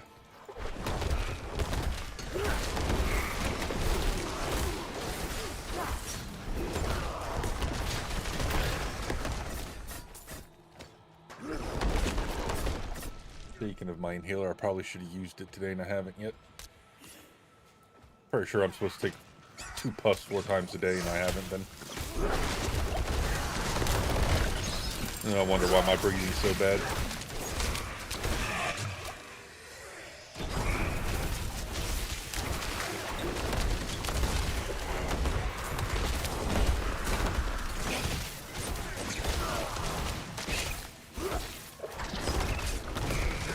Did the patch come out from the campfire chat? Fuck no. No, the 8th. You still got another week and a half yet.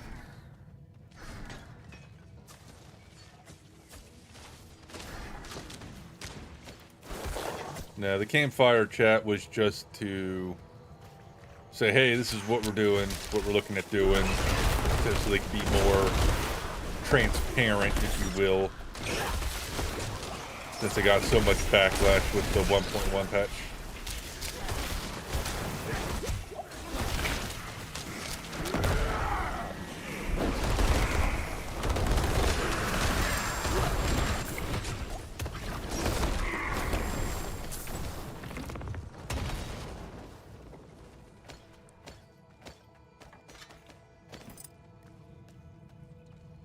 Yep.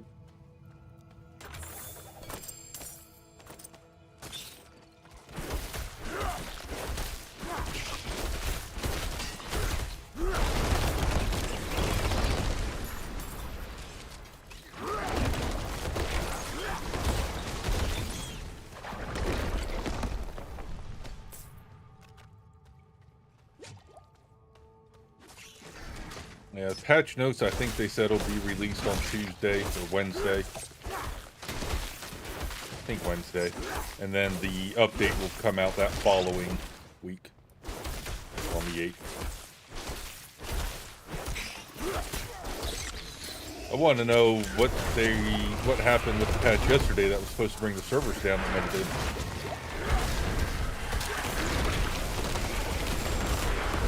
Yeah, I saw that. And I was still on Diablo playing it. Oh no, I got off because I was doing other shit. I got on to see if it was the servers were dropping around the time it said they would drop. And then I'd say about half hour later, so I got back on the game to actually play it.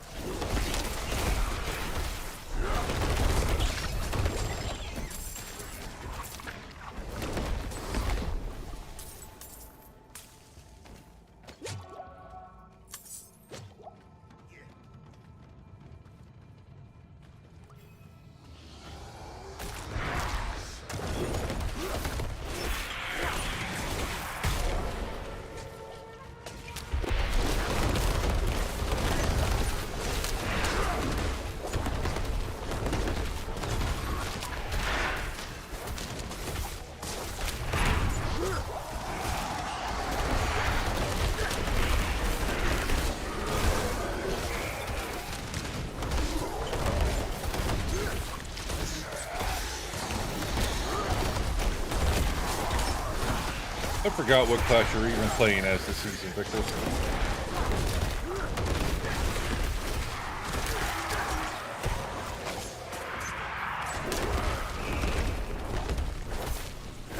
I don't remember what you started.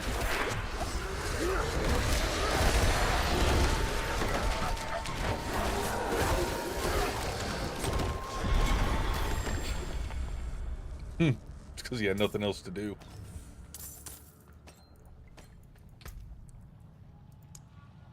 Was Necro switched to Rogue? Okay.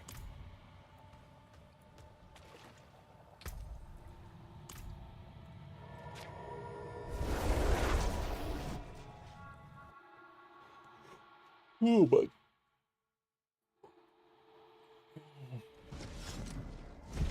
well, the nice thing is, Victor, the Necro is still viable with the Bone Spear, with everything they've been doing. So if you wanted to do the necro, you can still do the necro and use bone spear. As far as the rogue, they didn't get hit too terribly hard. I mean, they got hit in the nerf, everything did, but it wasn't too bad.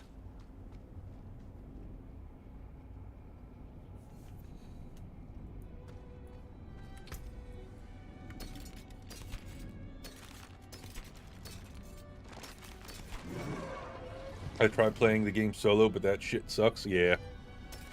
That right now, if I wasn't streaming this, I'd be doing this solo because I wouldn't have anyone to play with. So I know the pain. I said if I wasn't streaming.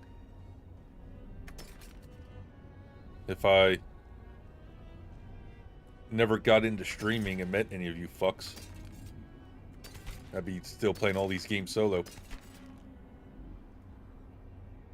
No, you fucks. Y'all are just fucks.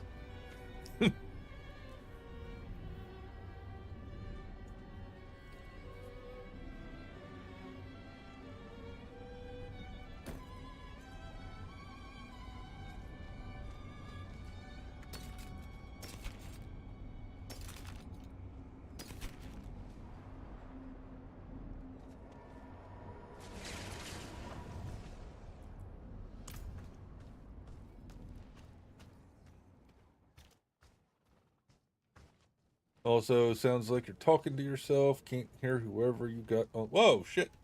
Alright, did not know that. I must have picked the wrong output device here. No, I did.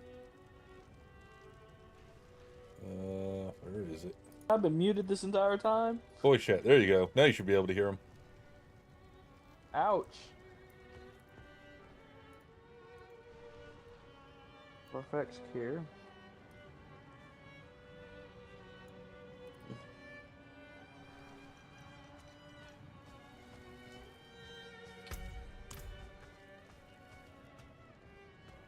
It's good to know that there's still no open recalls on my car.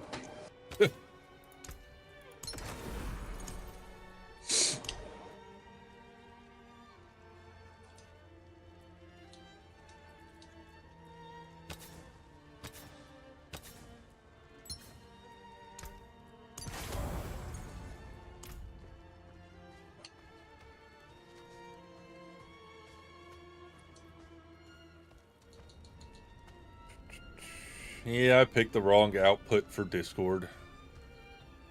Oh well.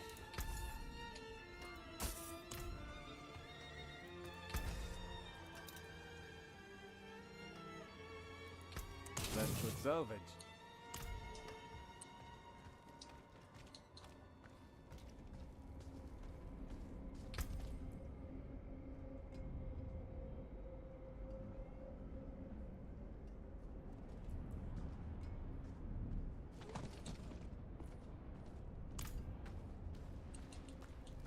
Imagine that. A wrathful heart that's garbage.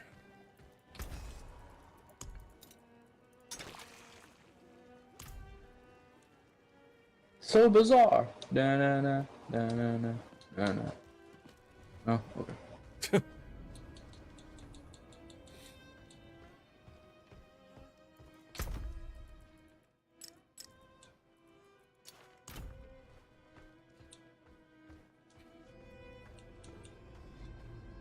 All right.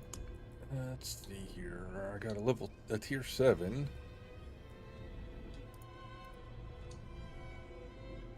But Heretics is garbage. I guess I should check the ones I've been picking up, huh?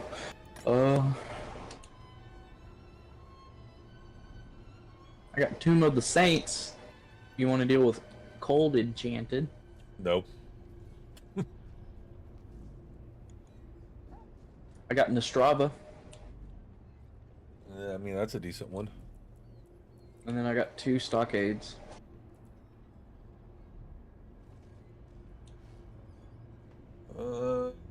Stockades is a mediocre one. So Nostrava it is.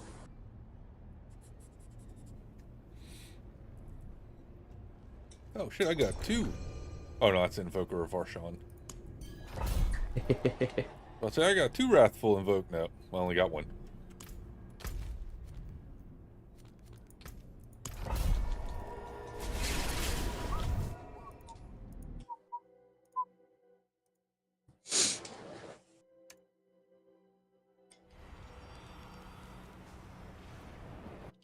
Oh my god, I can't stop yawning. The fuck game. Or game. The fuck body.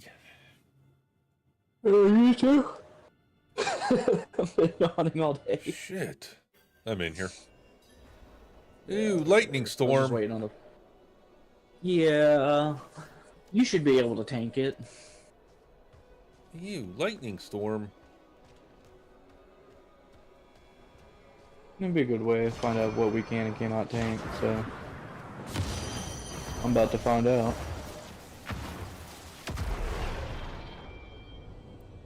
Did you tank it? No, I just got right inside the bubble. You said you were gonna tank it. Oh. I didn't want both of us to die. Yeah, I was thinking about it, I was like,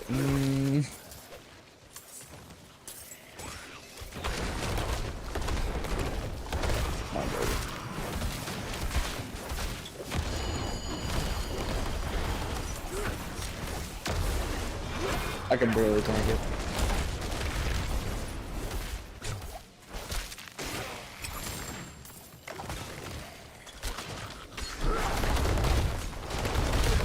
Which probably means I won't be able to tank it since you got a little bit more health than I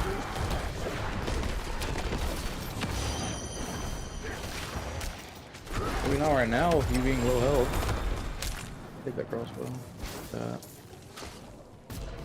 Dropping the heart.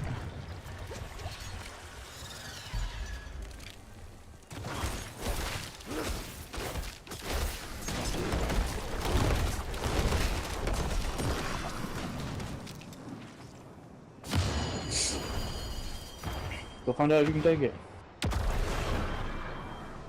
You just want me to die. No, I just want to see if you can tank it. It's good to know what your abilities and limits are. And holy cow, you took those things down like it was nothing.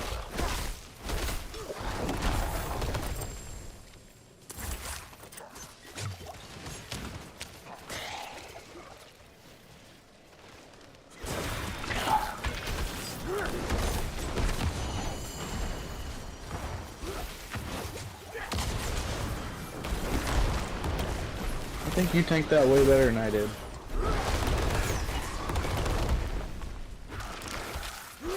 Because I got 4 to 5. That explains a lot.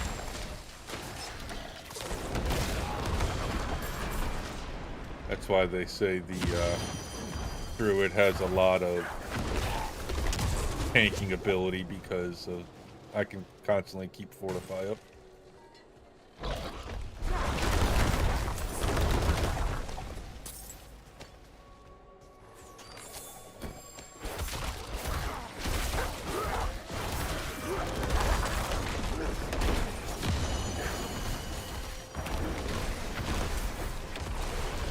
Ow.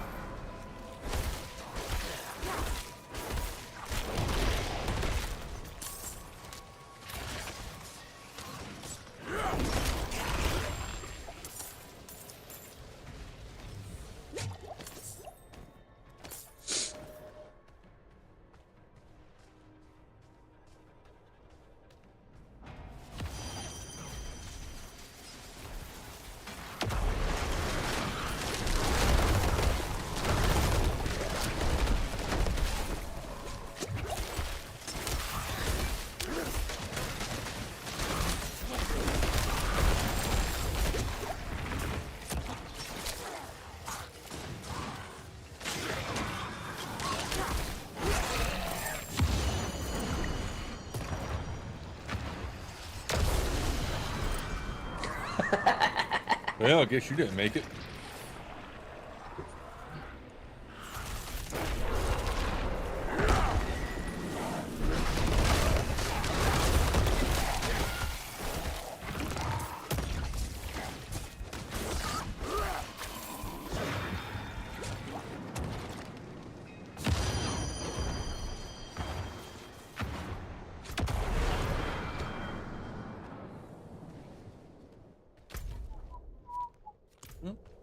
Back this way.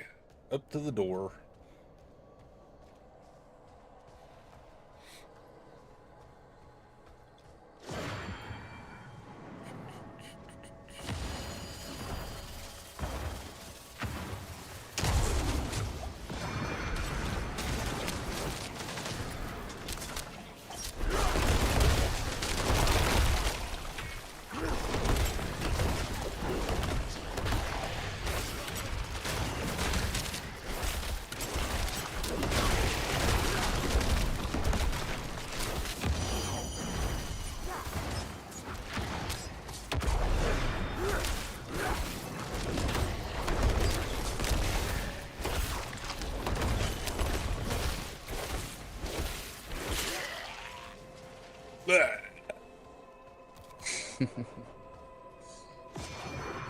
Starting to sound like me. So, which raid do you think they're gonna bring for the next season? Because apparently that's when the raid's dropping. Oh, I couldn't tell you.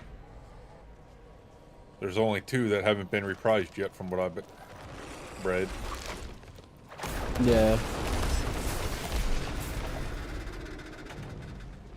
This Crota's Temple, dude, that's gonna be the second easiest raid we'll be able to farm.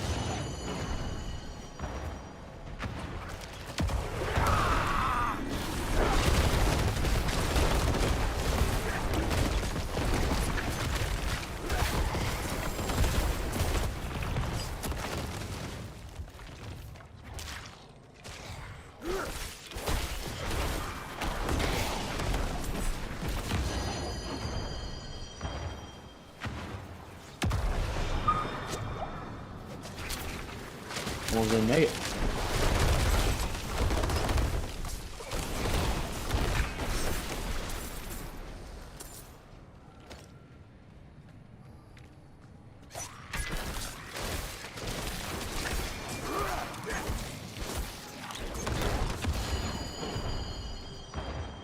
Bones, huh?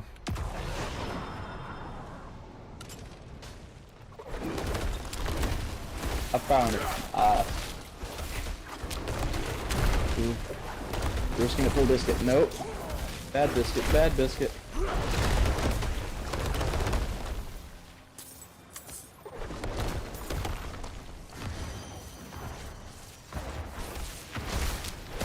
Hope you have your 45.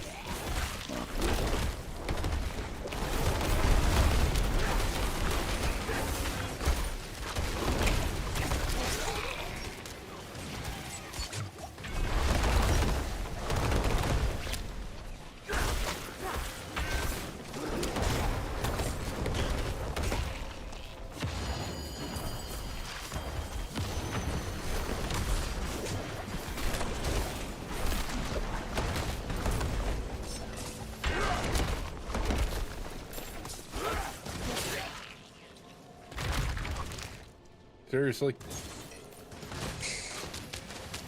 I didn't put the wall up.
So they're rolling back the 5-second thing back to 3 seconds to leave the dungeon. People were mad about that. Yeah, all over 2 fucking seconds.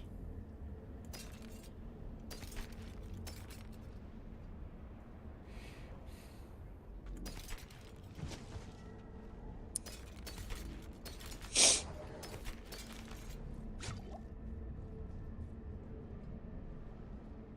like if you were that worried about dying in the dungeon and running, shouldn't have done in that dungeon.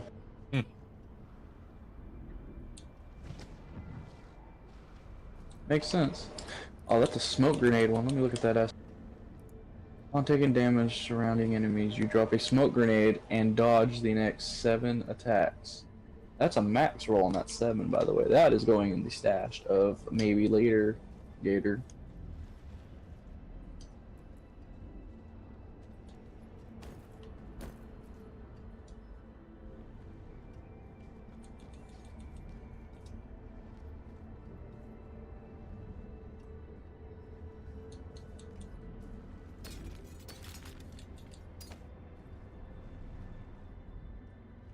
Whew. Opponents. Dexterity. Okay.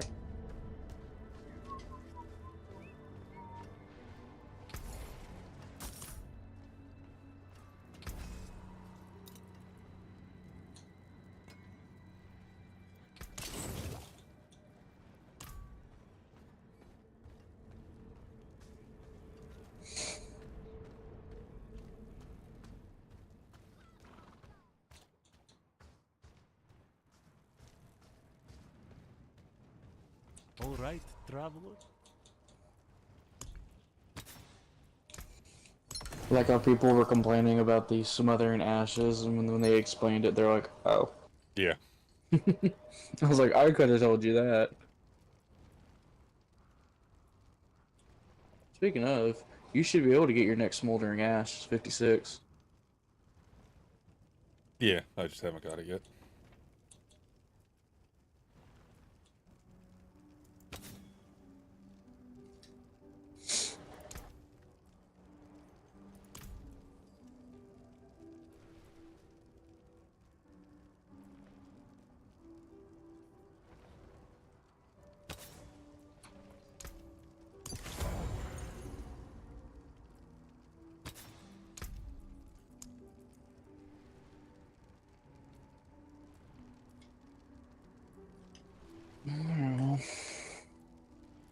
That's all my fun today. Alrighty. Fuck, I'm getting old. Don't want to hear it. I know. I'll catch you later, Wick. Yeah, have a good one, man.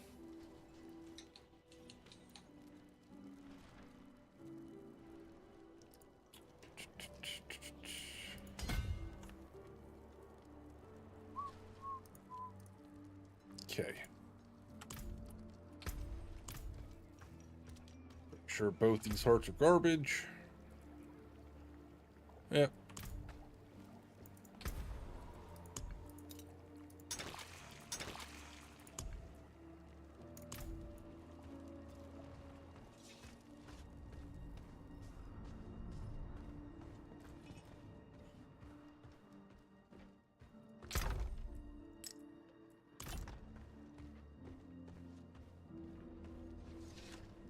Alright, let's see here. Where is this at?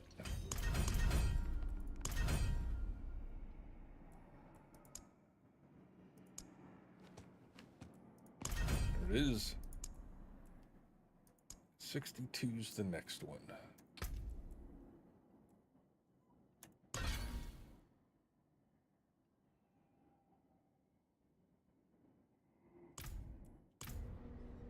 Ooh, don't ever put them into bargaining at the moment. It is bugged. Unless they fix it with 1.1.1, I wouldn't bother. You put it into bargaining, and it increases your cost for upgrading. It increases your cost for putting aspects on. And stuff like that. So you get more money from selling shit, but everything costs more money.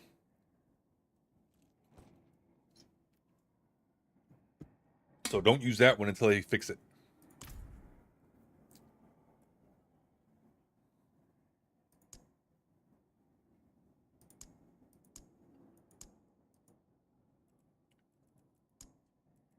Seven, 9, 10, 11, 12, 14, 15, 16, 17 more.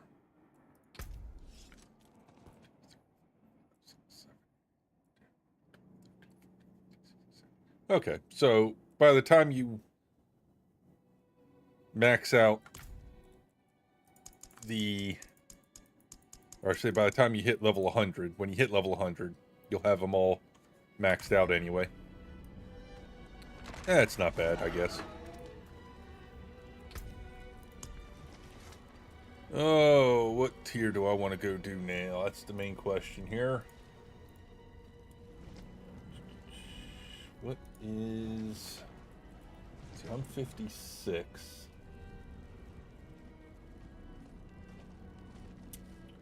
So I should probably be doing somewhere around 6 to 9, somewhere in that neighborhood. So like these tier 1s can go away, the tier 4s can go away, tier 3s can go away. So let's do one of these.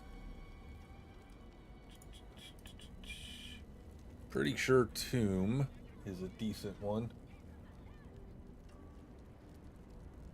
Ooh, it's a long one, but it's good for experience. Shifting City is a pretty crap one. Yep. Well, looks like we're doing this one. I could probably go craft one and see what I get. I have enough sigils there. I should be able to salvage them and craft a new one.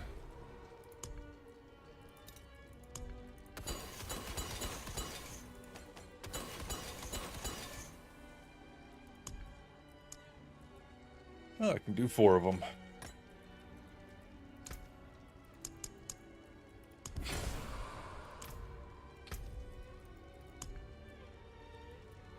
Bastion of Faith. That's a crap one. Shifting City. It's a pretty crap one, I believe I said. Yep. Tomb is a decent one. Bastion's garbage.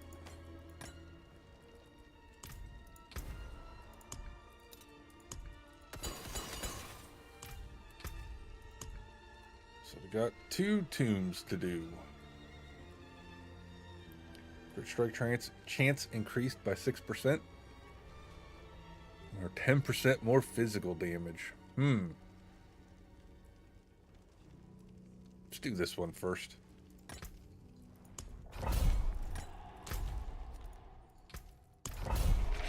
Oh shit.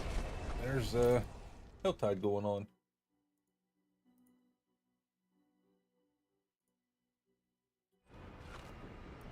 Problem is, yesterday when I did a Helltide, I had enough time to get 1 chest, 1 mystery chest, and 1 helm chest, and that was it.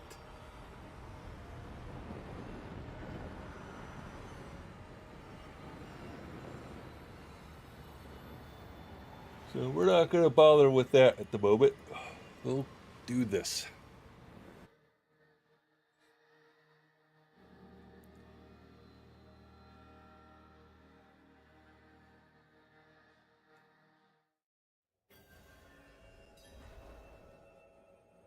I leave for a moment. When I come back, you're solo. Yeah, Mikey had to go to work. Yeah, they really fucked Helltides. I'm hoping when the patch comes out with the density changes that they're looking at doing, it helps out Helltides, but I'm not going to hold my breath.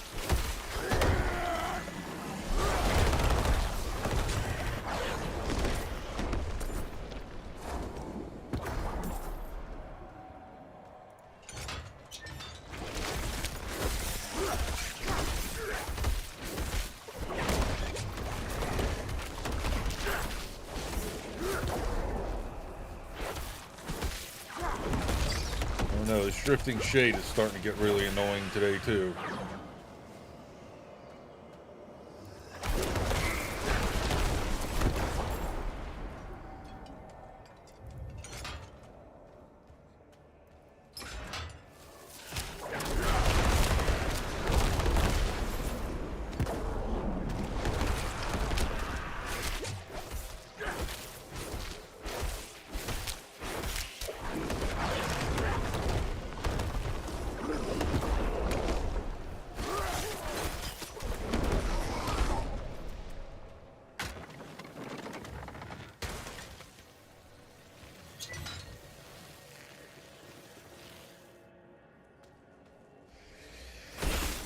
Damn wasps are really fucking annoying. I said it earlier, that they're just, some of them, when you get them in groups, are worse off than bosses. They'll kill you quick as fuck.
What are you talking about?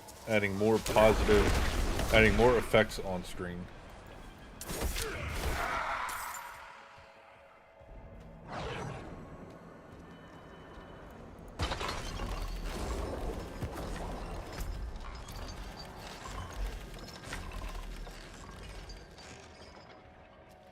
Wish they were redoing this damn shade also on top of those other three, because this shade's really freaking annoying.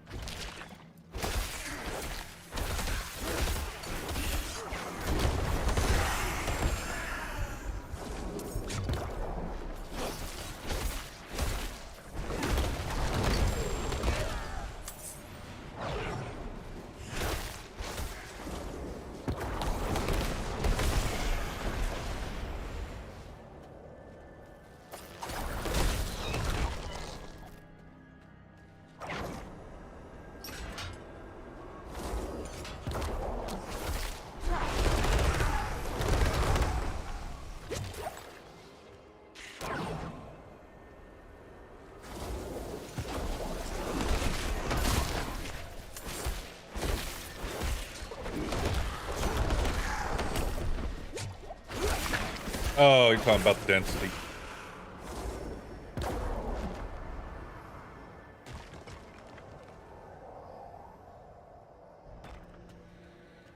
Yeah, they said they're looking for a good balance for every platform when they do stuff like that, so we'll see what happens.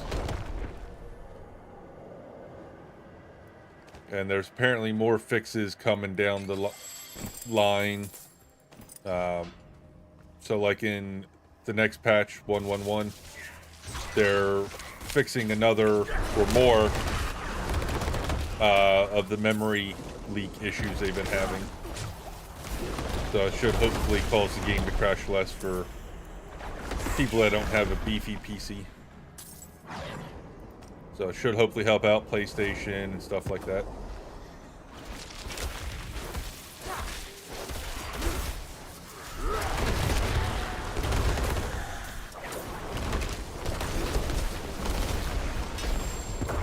we'll see what happens when 1.1.1 gets released, and if it fixes anything for console people or people that have a lower end PC. It's supposed to.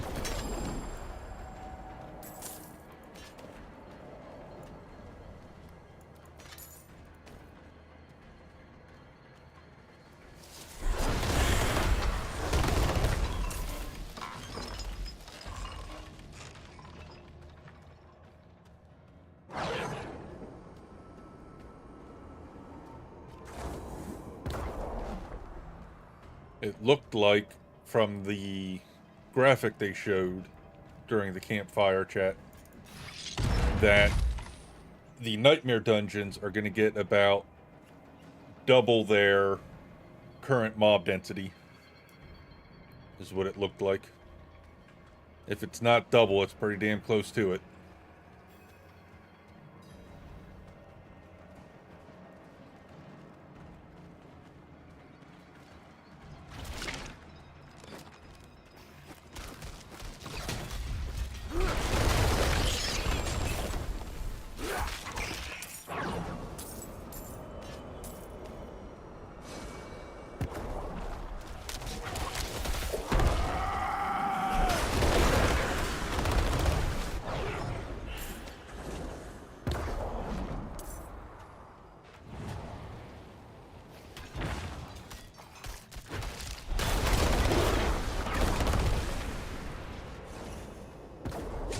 They need to rework a lot of these modifiers for the Nightmare Dungeons, like the shade. That is so ridiculous when you got so many people in your party and all 4 of them hit one person and they can't do shit and they end up dying.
Oh, let's go up this way.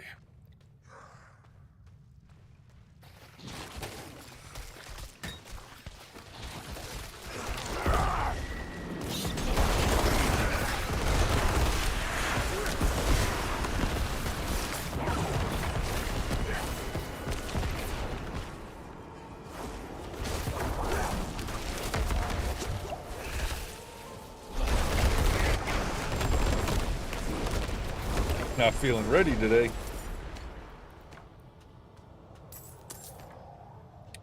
Are you still looking for another place, or are you just sucking it up and dealing with that place?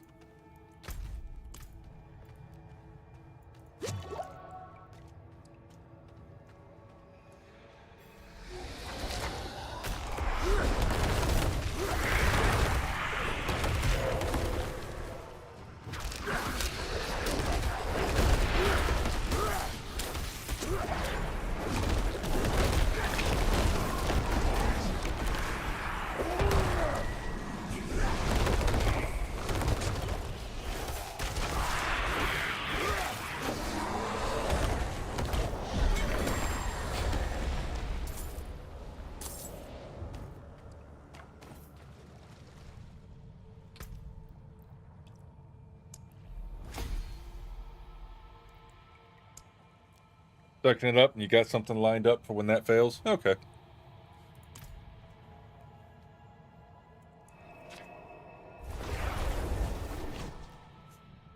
Well, hopefully it doesn't fail, and hopefully you continue to go.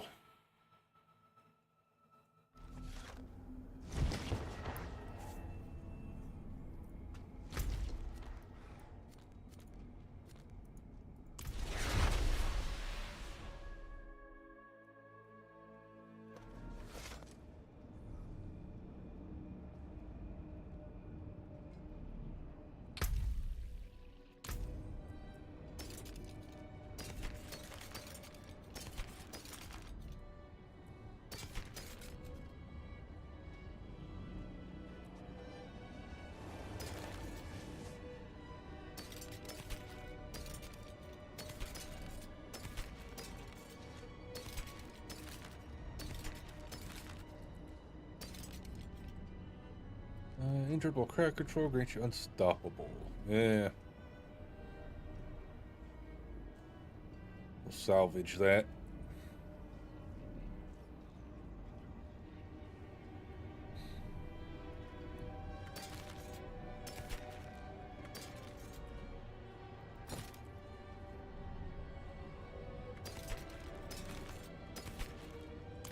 Well, I sold my first black horse there. That means I'm going to get about 50 more of them. Anything else? Is it raining outside? Doesn't look like it. Guess I'm hearing things where it's starting to rain. Oh, no, it's starting to rain. I see the drops hitting the ground. Most of your coworkers hate you now because I took a week off after they fucked you over last week. Be wary on the road. Fuck them. You don't answer to your coworkers?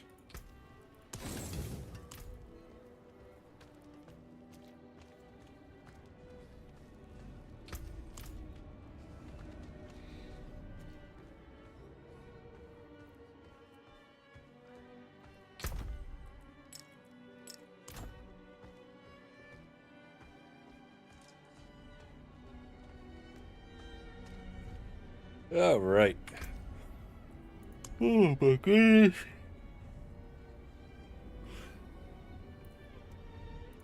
Where's this one at? Pretty sure that's a garbage one too.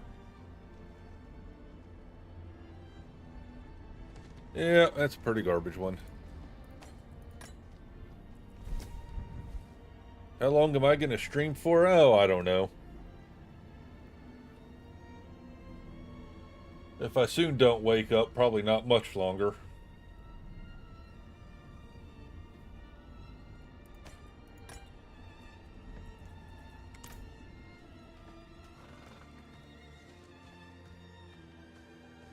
Where am I going? Where am I going? Sigils. Or if this storm coming through knocks my power out, that'll be the end of it.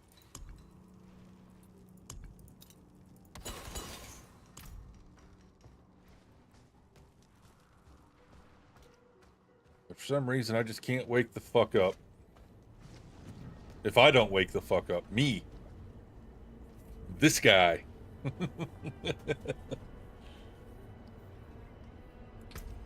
So freaking tired. I'm sick, or I was sick. I don't know if I still am or not. So that took it out of me. Sleeping like shit.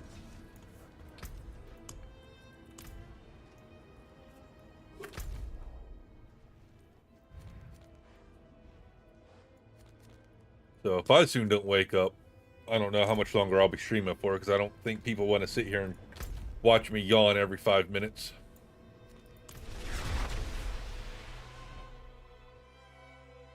And I don't have anything here to wake me up either. I could mix one of my energy drinks I have here from Mall Energy, but two I got I wasn't a big fan of, which is why I haven't been using them.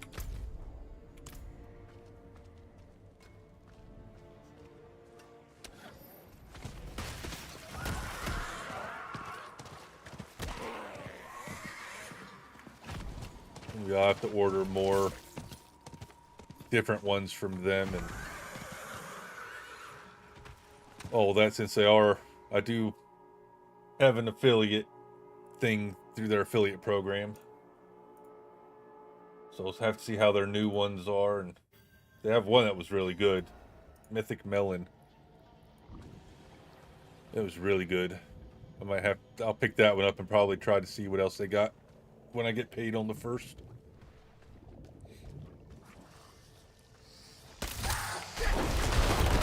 Because I definitely need something to wake my ass up, and I don't want to keep drinking sodas. And coffee doesn't seem to do it.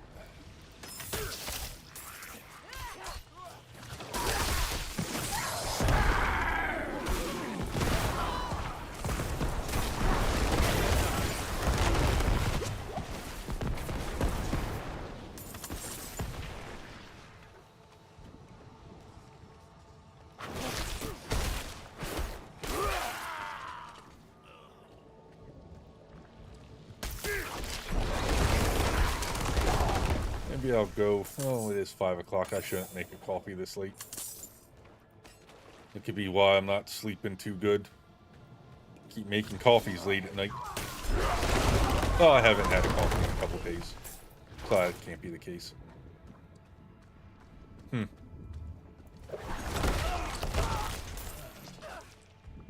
don't know. We'll figure it out. Figure out what the fuck's going on.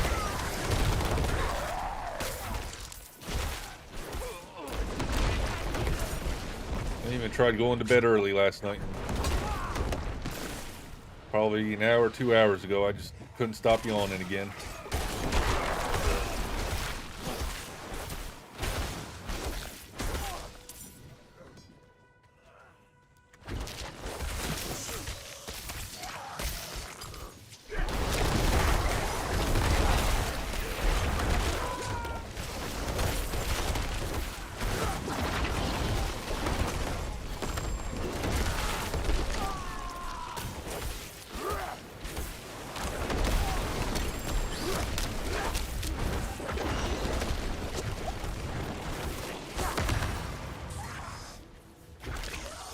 It's the game? It could be.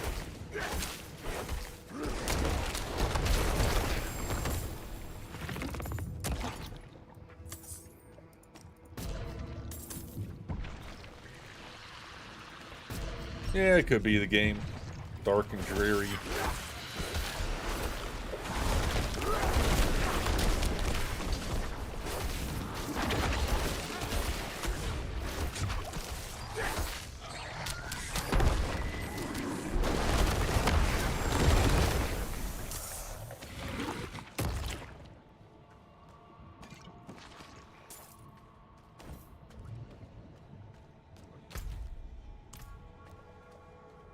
The only game you ever fell asleep playing? Yeah. There's a lot of people saying that the game makes them tired. I did read that on Reddit.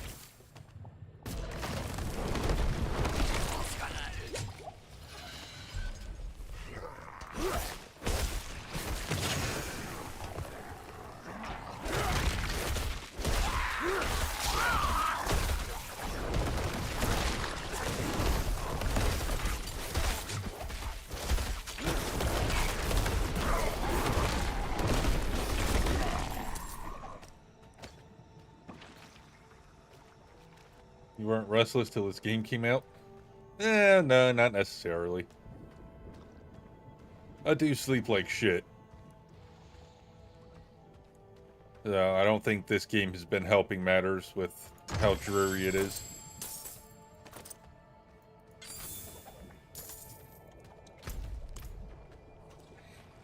But I've always had issues sleeping and getting to sleep and all that, so it's not all the game's fault.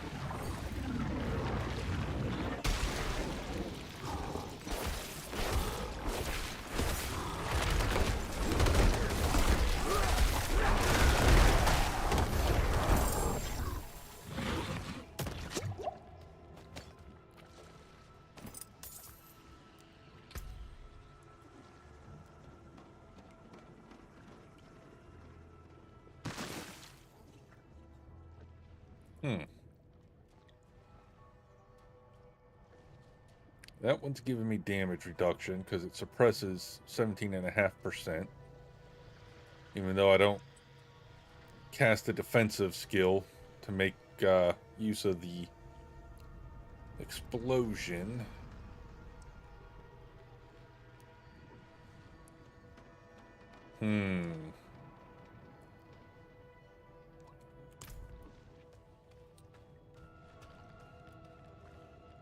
You have issues getting up and starting your day?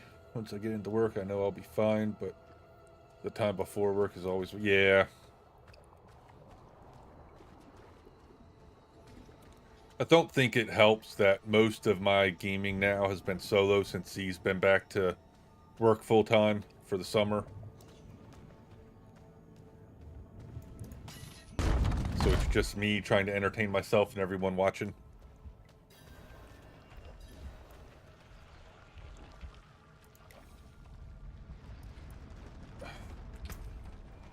What?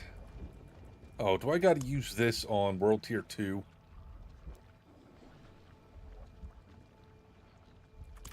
Let me teleport and see if I can't go make one.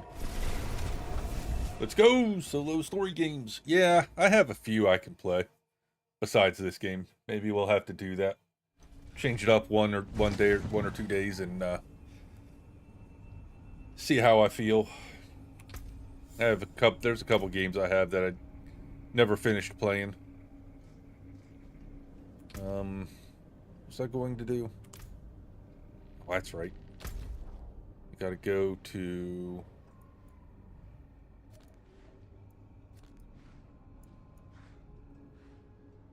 Kiowa shot, I guess.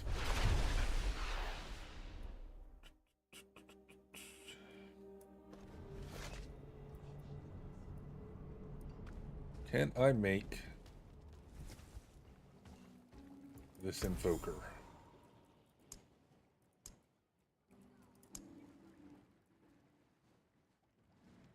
How do I make it a foul invoker?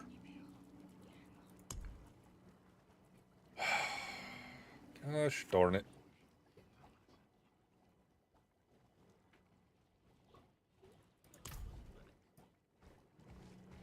Well, let me go to World Tier 2, and we'll see what happens.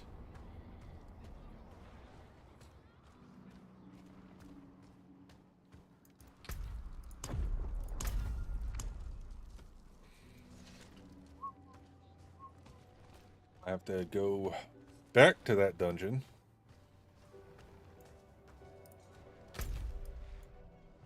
Since it just got reset.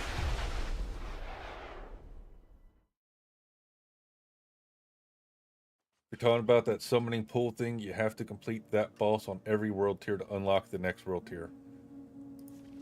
So do you have to use this on world tier 1? Or can you do it on world tier 2, then craft the foul one for world tier 3? I'll be right back, I gotta go hit the bathroom.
Alright, I'm back.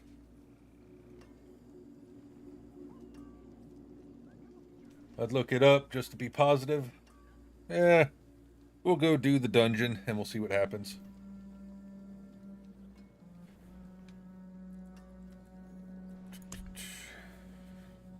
Let's get rid of well, Oh, there's a blacksmith here in a cellar. Okay. Let's get rid of this stuff I don't need.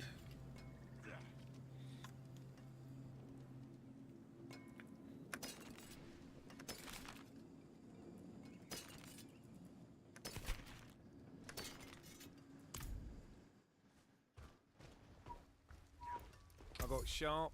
I'll shake on that.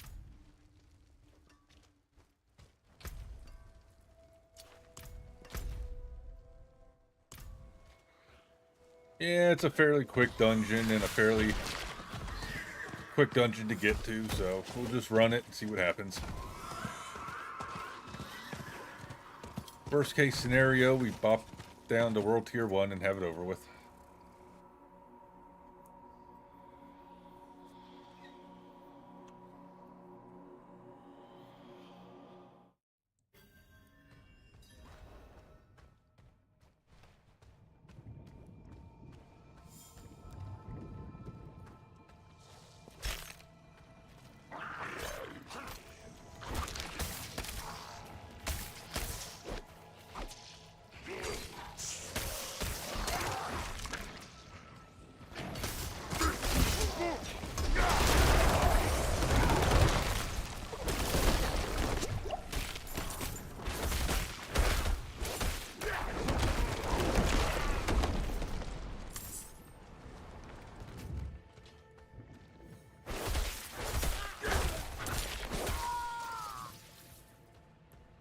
I think this is a stupid mechanic, though, making me have to go do this on a lower tier difficulty than what I want to play on.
Oh, it's really thundering out there. I might just lose power.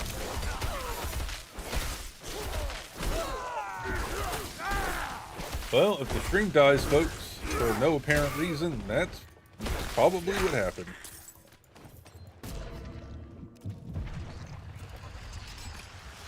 Sure is one thing that Pennsylvania does not do right is the power grid.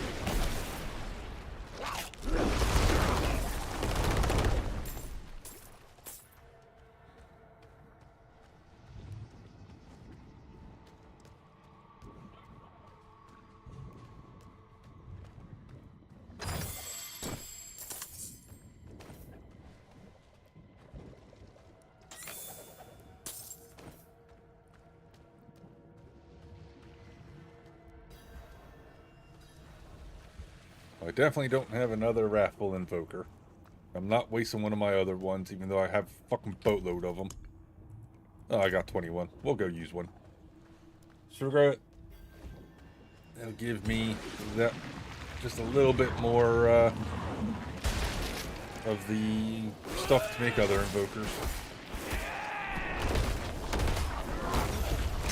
wish you can craft Wrathful Invokers, but heaven forbid they let you do that.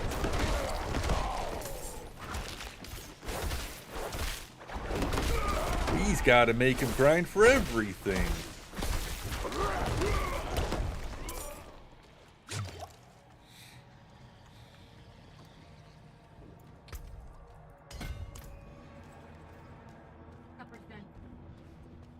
Dinner's done.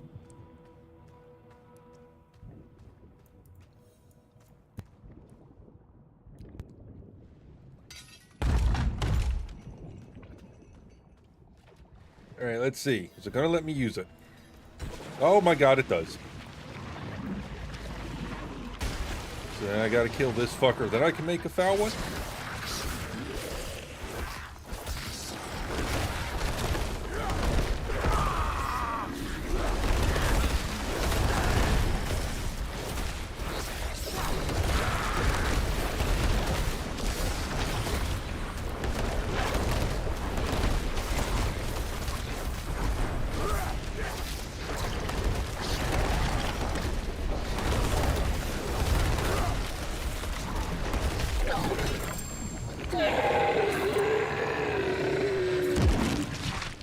Foul Invoker. Okay.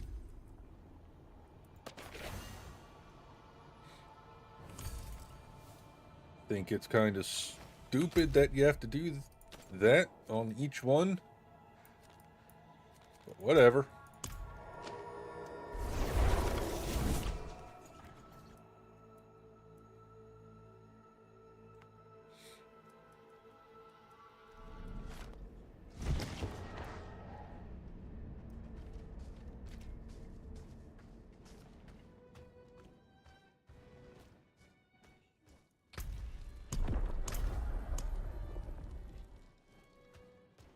And I'm guessing the next guy is level 70, so I'm not even going to attempt to fight him.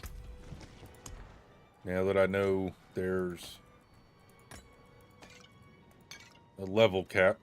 That one was 50. That's not what I wanted to do, but okay.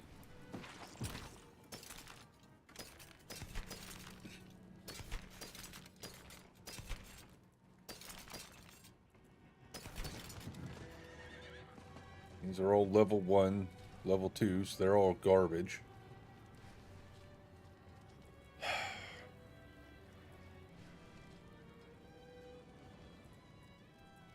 Yep. All garbage. Anything else?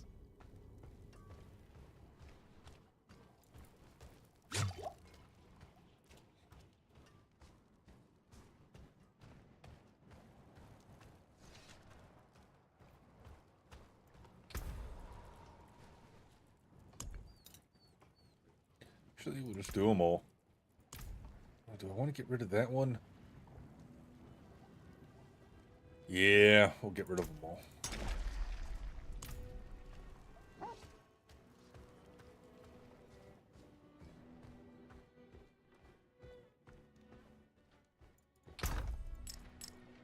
Okay, and on that note, I will be back again, folks. Dinner is done, so I need to go get myself a plate. I am starving.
Alright, I'm back, folks.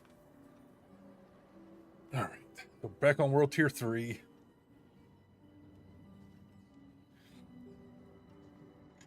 So we can go back into the Nightmare Dungeons. We're able to craft the Foul Invoker.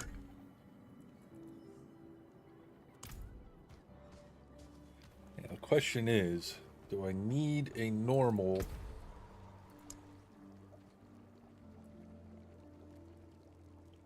Invoker of his? Yes. And Sigil Powder. Oh! I don't have enough Sigil Powder just for myself to make dungeons. Lord game.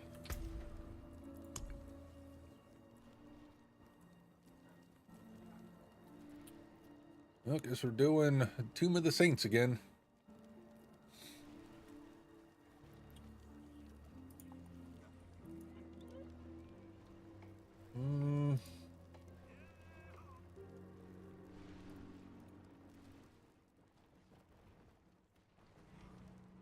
Or we go do Malignant Tunnels.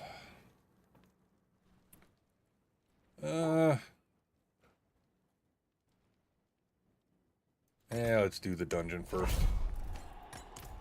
Then we'll probably run Malignant Tunnels, because at that point, I don't have any other seals.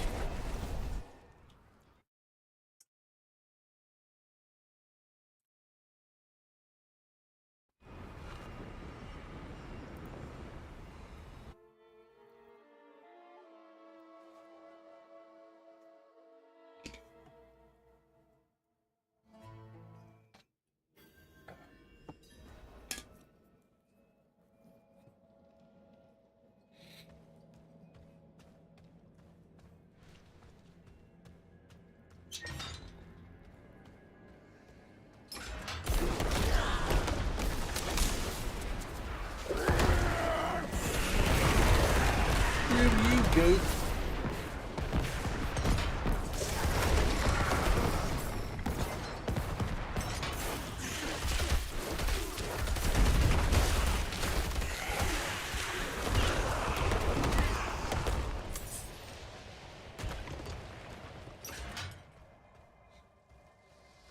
Oh my god, goddamn fucking wasp. So annoying. I'm more scared of them than I am most of the bosses in this game.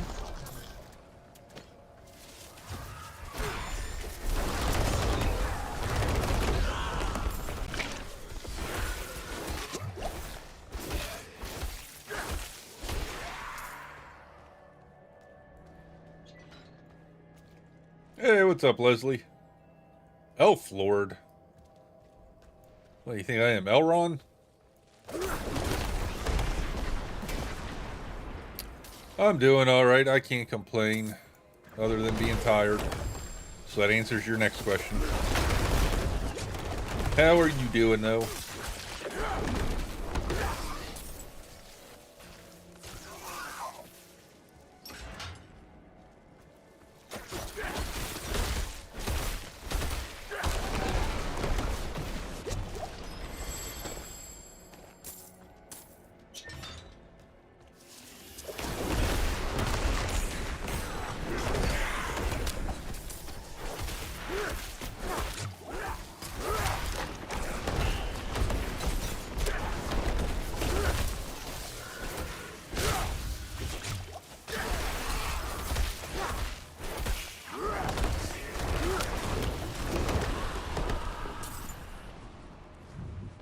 You're hanging in there? Well, that's good.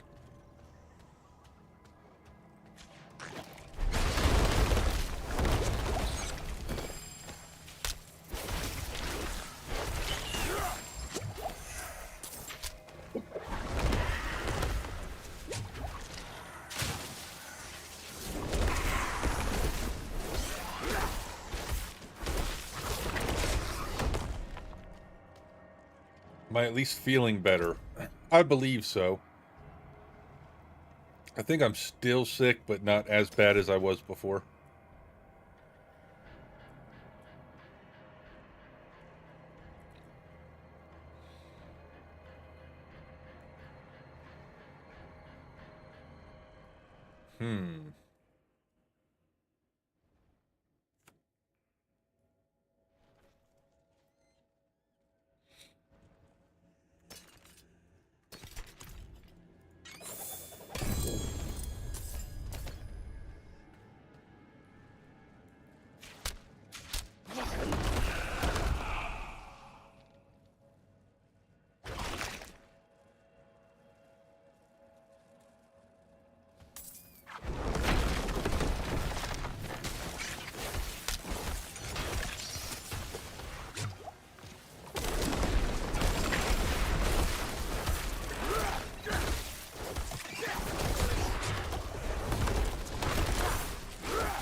How are you holding up with work? And having to wake up super early? As I'd say, screw that noise.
It's probably back here. Oh,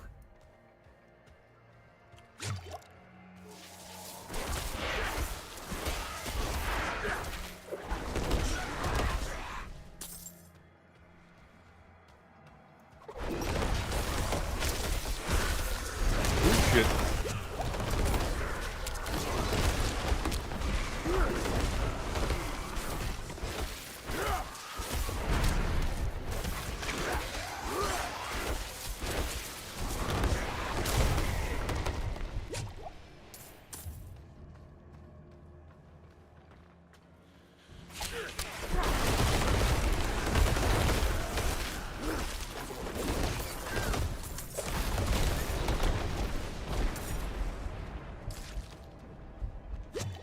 One potion left.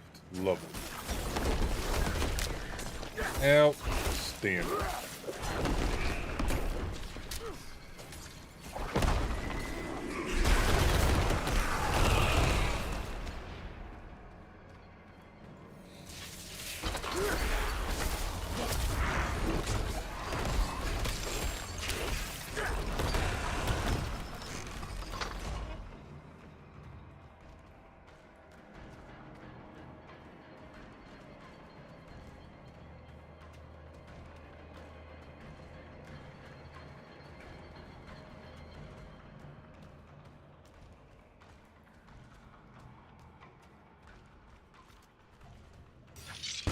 Well, this is going to be fun. I get to do this intermission room with one healing potion.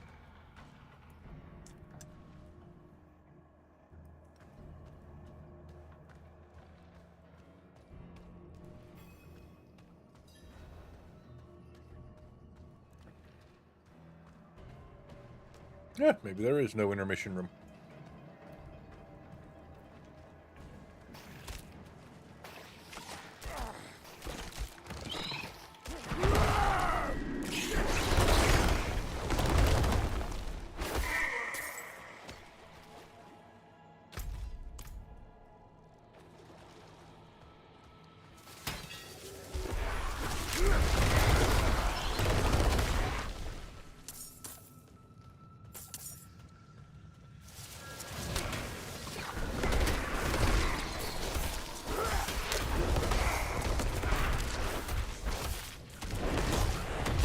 No, of course it's cursed. Of course it is.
Apparently I killed them too slow.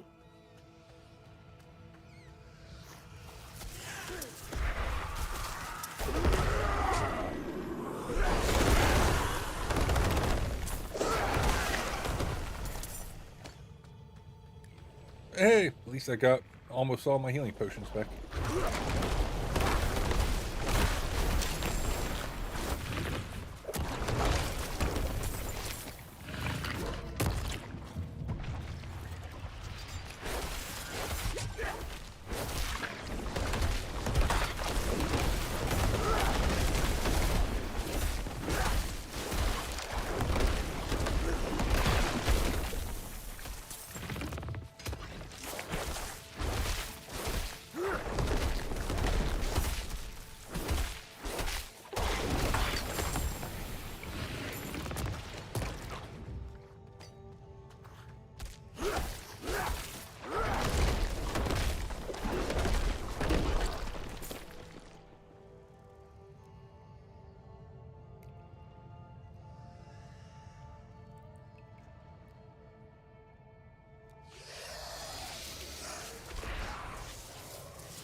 Oh, let's go left first.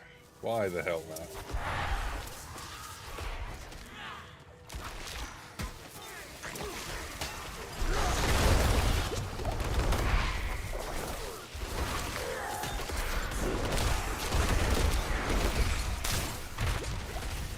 Can I move, please? Thank you.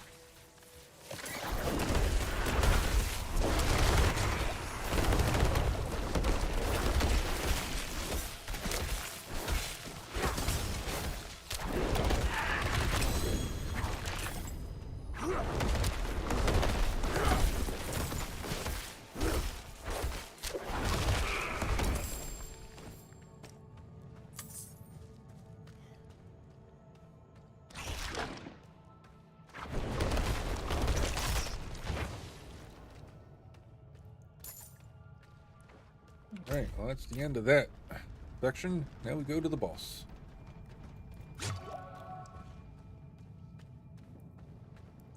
Just want to pop back in and say both you and Miss G have a great day. Alright, Victor. Have a good one, man. Hope work goes alright for you. I'll catch you later.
Oh, shit.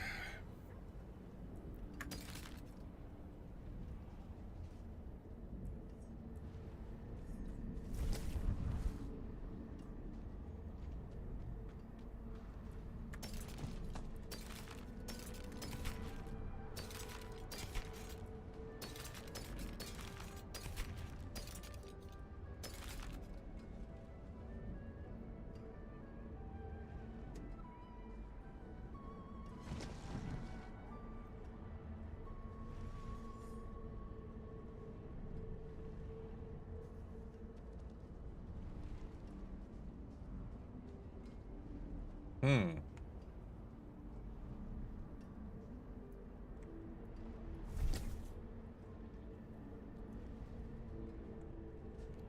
Now, as nice as it would be to have those stats,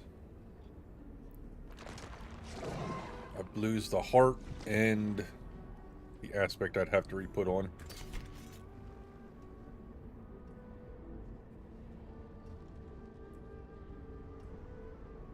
Not worth it.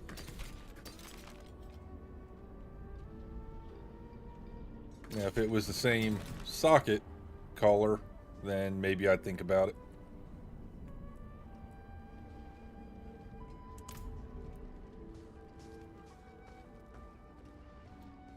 Dark days upon us. Dark You need a days proper upon us. weapon. Came apart nicely.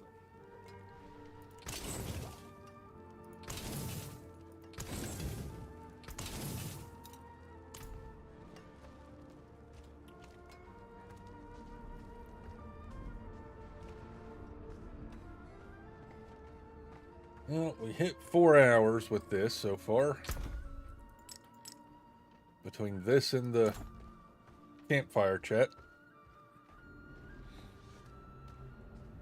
I think it might be time to jump out of this, finish eating my food, and then see what else we want to jump into. Or just take the rest of the day off from streaming and relax and try to not be so tired.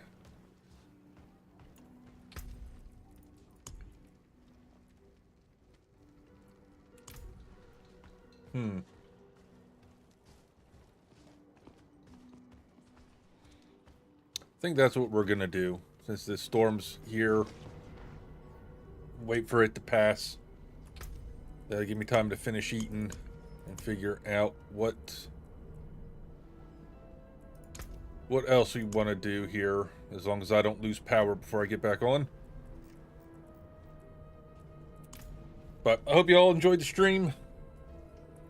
This one was a little bit shorter than normal, but we'll probably be jumping into another game here in a bit once this storm passes by and I'm done eating.